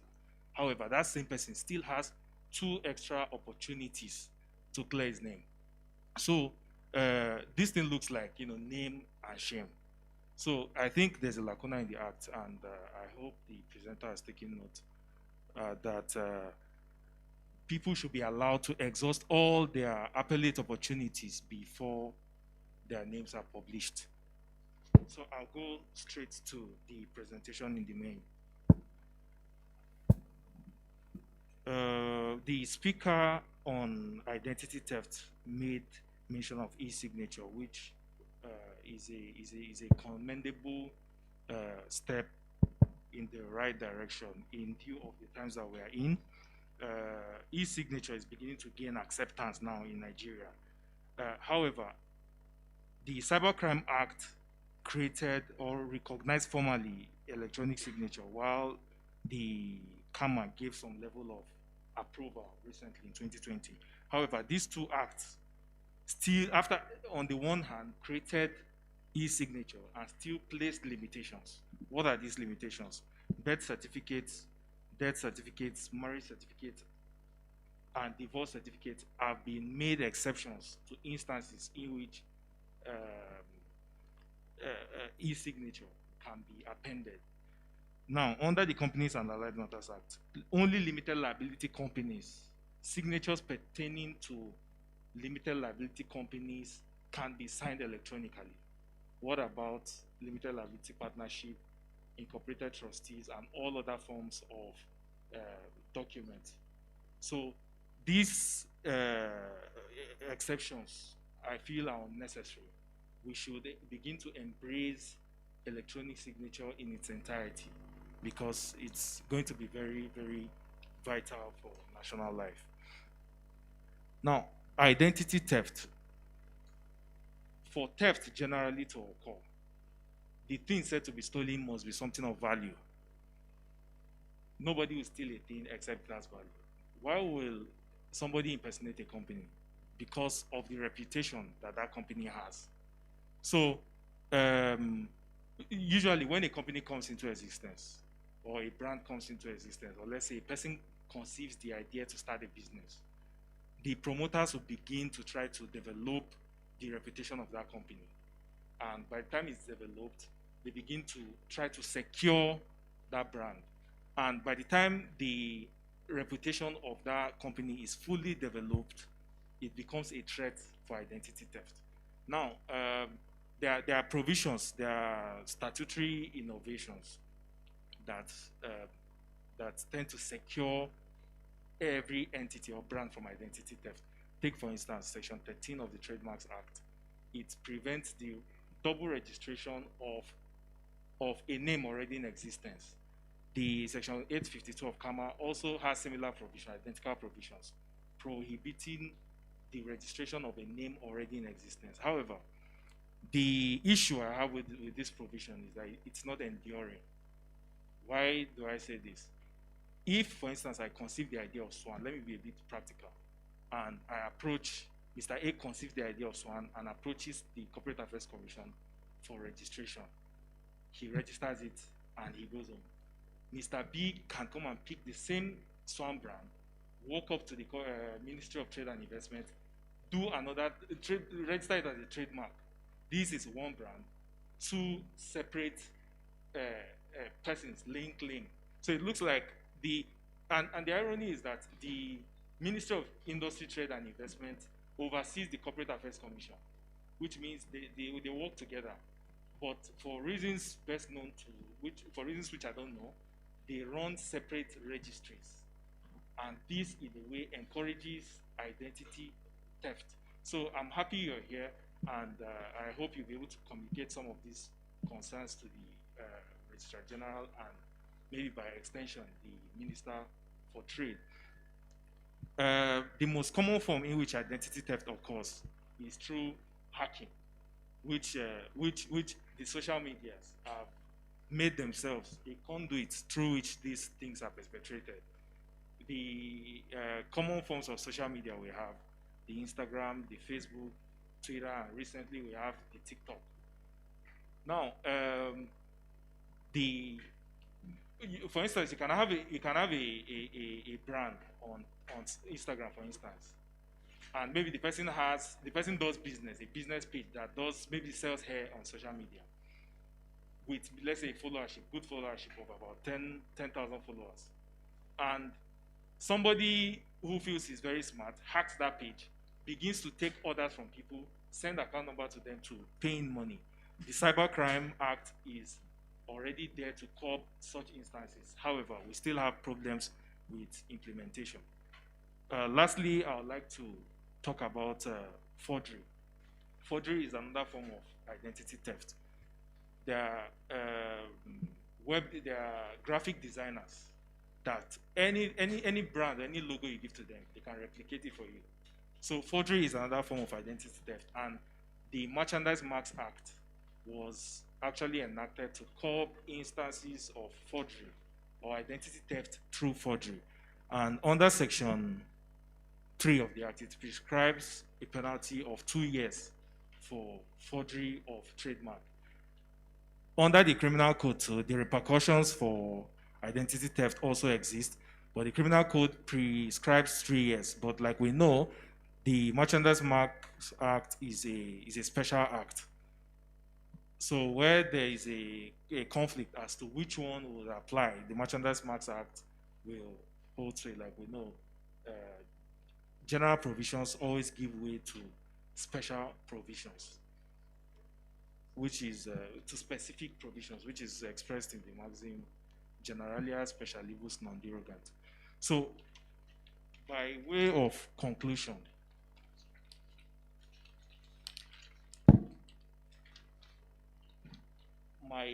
my prediction is that identity theft is likely to get more and more complicated in the coming years, and the repercussions for identity theft under the Companies and Allied Matters Act, the Trademark Act, the Merchandise Marks Act, they are not uniform, in the sense that you have to marry about 4 acts to get to punish one offender. So there is the need to also emphasize on the issue of compensation. If your brand is impersonated, it will cause you loss of revenue. There should be some form of compensation. Don't just stop at penalizing the offender. There should be some form of compensation for loss of revenue. So this, in brief, is my intervention. Thank you.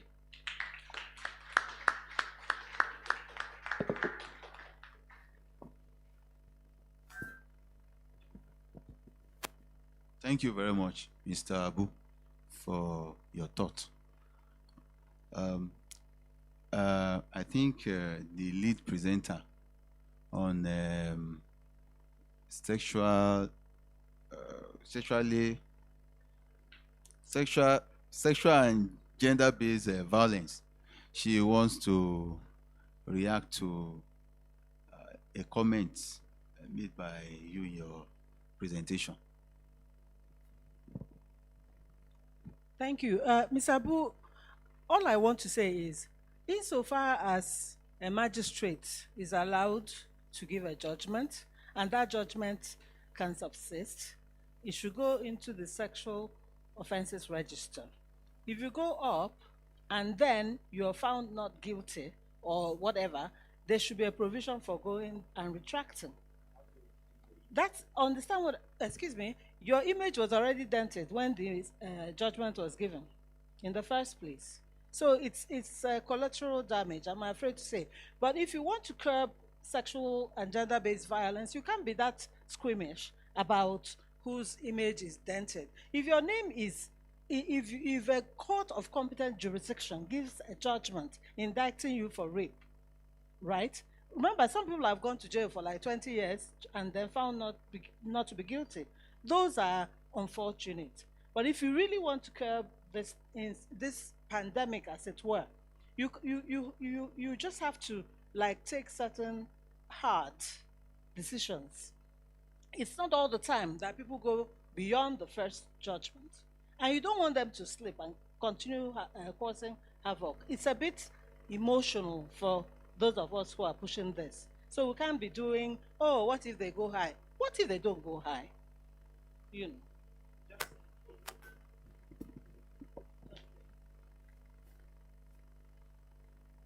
Thank you. We will entertain a few questions and contributions.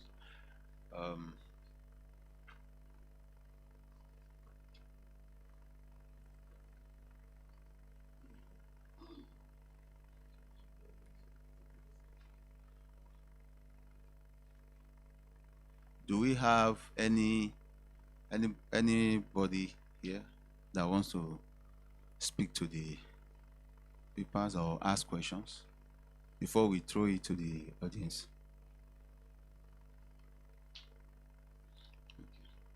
So we will entertain three questions from the audience on the 2 papers presented. Okay. It seems it seems we are not ready.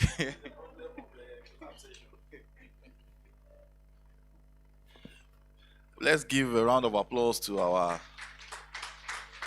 2 panels. I was just joking now that this is part of the problem of collapsing 2 sessions and people waiting to have their lunch and on the last day. But I believe we have not lost steam. It's a very important topic which I'm happy the papers are there for all of us to read. So at this stage, I'll be inviting Mr. Anozie Obi MNI to give a vote of thanks. Okay. So sorry, I've been corrected. Before you do your vote of thanks, the coordinator wants to give his closing remarks, after which we'll take the vote of thanks, and then I have a few housekeeping information for the conferees. So let us take the closing remarks from the coordinator. Thank you. The chairman of this session, distinguished panelists, distinguished delegates, members of the media, ladies and gentlemen. Well, it's not a formal closing address. It's just to acknowledge your Herculean efforts in whatever, in the roles you have played in bringing this 5-day conference to a grand success today. We acknowledge all your efforts at very personal cost, time to research, and time in which you would have spent to do other things, time that you have been here, those watching and following on various media. I must, on behalf of the foundation, say thank you very much. Mr. Anozie Obi would be saying the vote of thanks and picking on specific people and thanking people generally. I'd just like to say that the vote of thanks will bring to a close the 3rd annual criminal law or criminal justice reform review, annual review for the year 2020. The foundation is back in full steam. We do not only engage in criminal justice, criminal law issues, we intervene in every aspect of the rule of law, which in other words means every aspect of life, especially vis-a-vis governance and the state and the citizens, human rights issues, due process issues, access to justice issues, electoral issues. And as we go to the halfway mark, by May 26, this administration will be on half-time. And people will begin to warm up for the next election in 2023. The foundation will engage the process in the course of the year and to ensure that we place in the public domain the need to have a free, fair, and credible election. Not only to have that, to ensure that the society, the Nigerian society, is sensitized to the point whereby we will resolve that unprincipled persons masquerading as politicians should never rule us again. And that this is the time for those who are young in body and young at heart to begin to warm up, to take the reins of power in this country. It's not a tea party. It is very serious business. It is a business which people term as a matter of life and death. And any business you do, any work you do, any preoccupation or profession you engage in, if you are not factoring into it the fact that you may lose your life in the process, then you have not begun. We lawyers are like soldiers. Every case is a battlefront. From the point where we travel from destination A to B, our lives are on the line. Anything can happen, and things have happened to people. So for those who want to govern, administer their fellow human beings, you must know that it is a business whereby first you must be principled, you must also be prepared to pay the supreme sacrifice for it. Once you are not within that bracket, then you should just forget about it. It's not like a legislator that was being interviewed about 20 years ago. After having won an election, he was being interviewed in local language. And they say, Honorable, congratulations, you won. But first of all, tell us, why did you go into public service? He now replied in the same language. I said, honestly, I said in honorable tone, that I came into this business so as to have a good livelihood. I'd like to enjoy myself and make money. That was his answer on public TV. If it is said in the language in which he used to speak, you would just imagine the ridiculousness of what his answer is. So any young one going there should not think it is time for me to use your terminology, hammer. It's not a hammer time. You must go there to make changes in this country, to improve the security apparatus, to make it safe once again for us, to be able to dress at 10 p.m. and go out for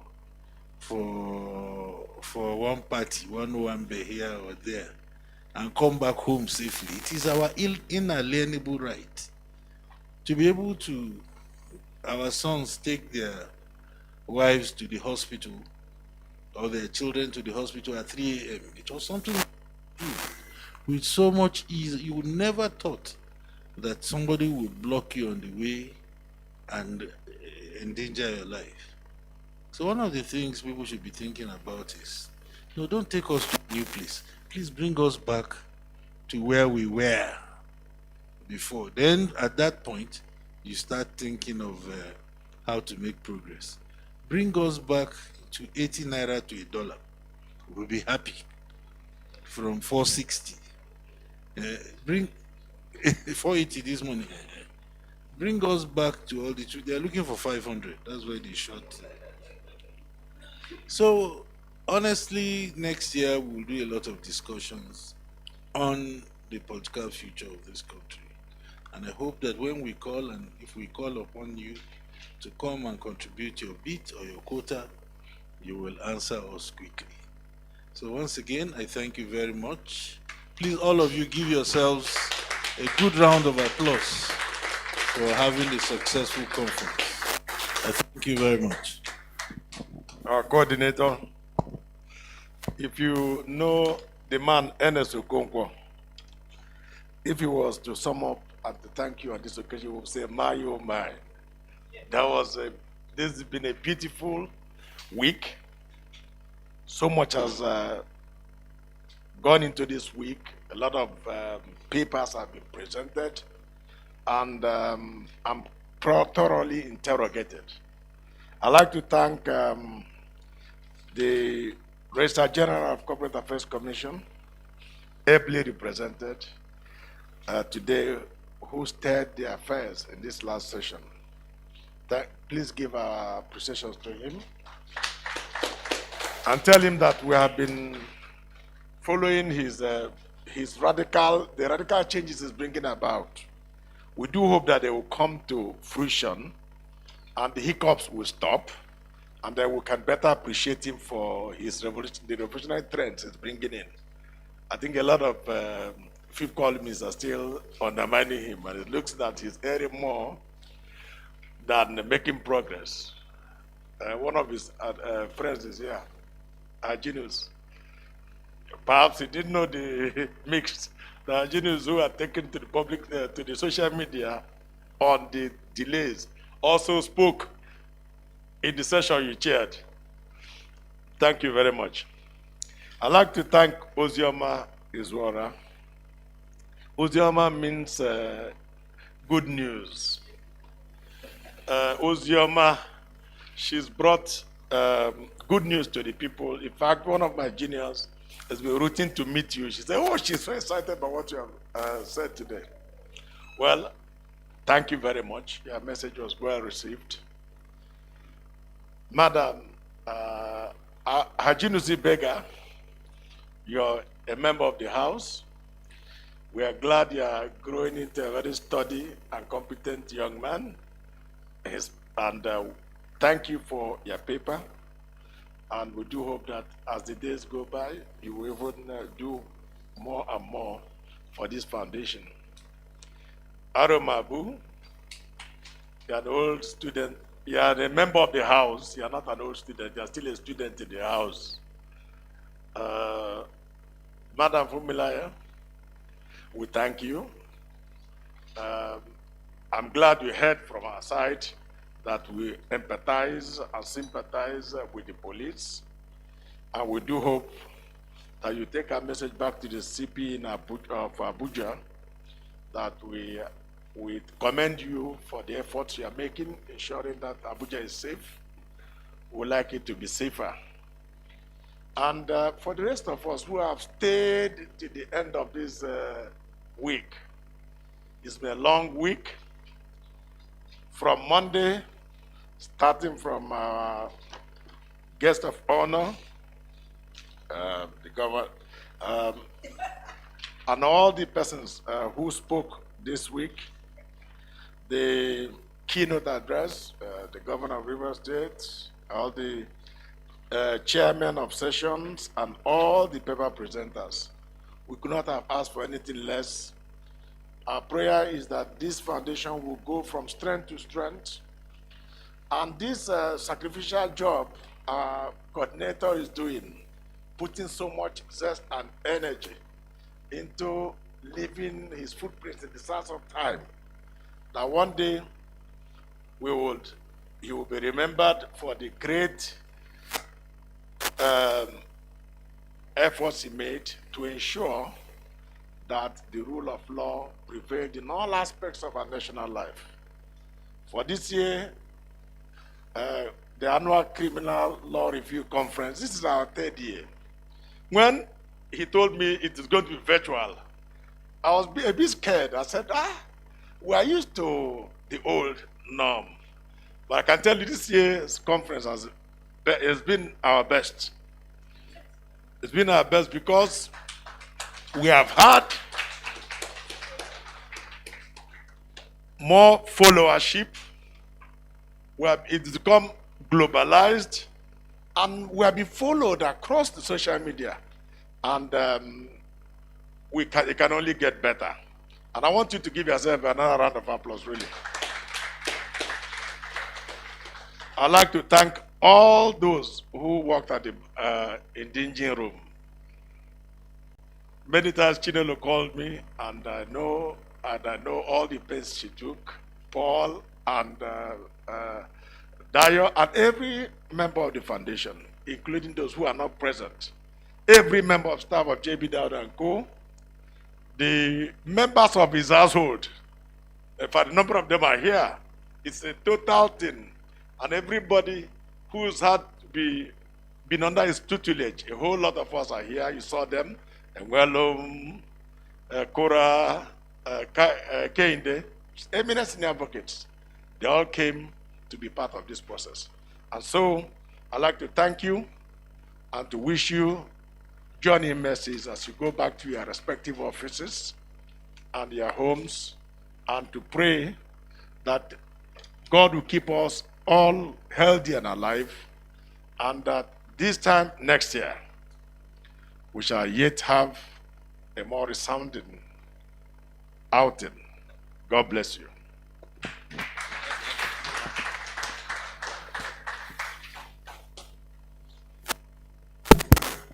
As the coordinator has earlier stated, that brings an end to the 2020 virtual conference on annual criminal law review organized by the Rule of Law Development Foundation. Give ourselves a round of applause.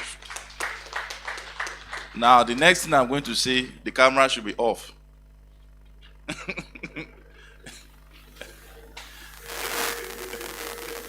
So the camera I'm still on. I don't want to be on Facebook.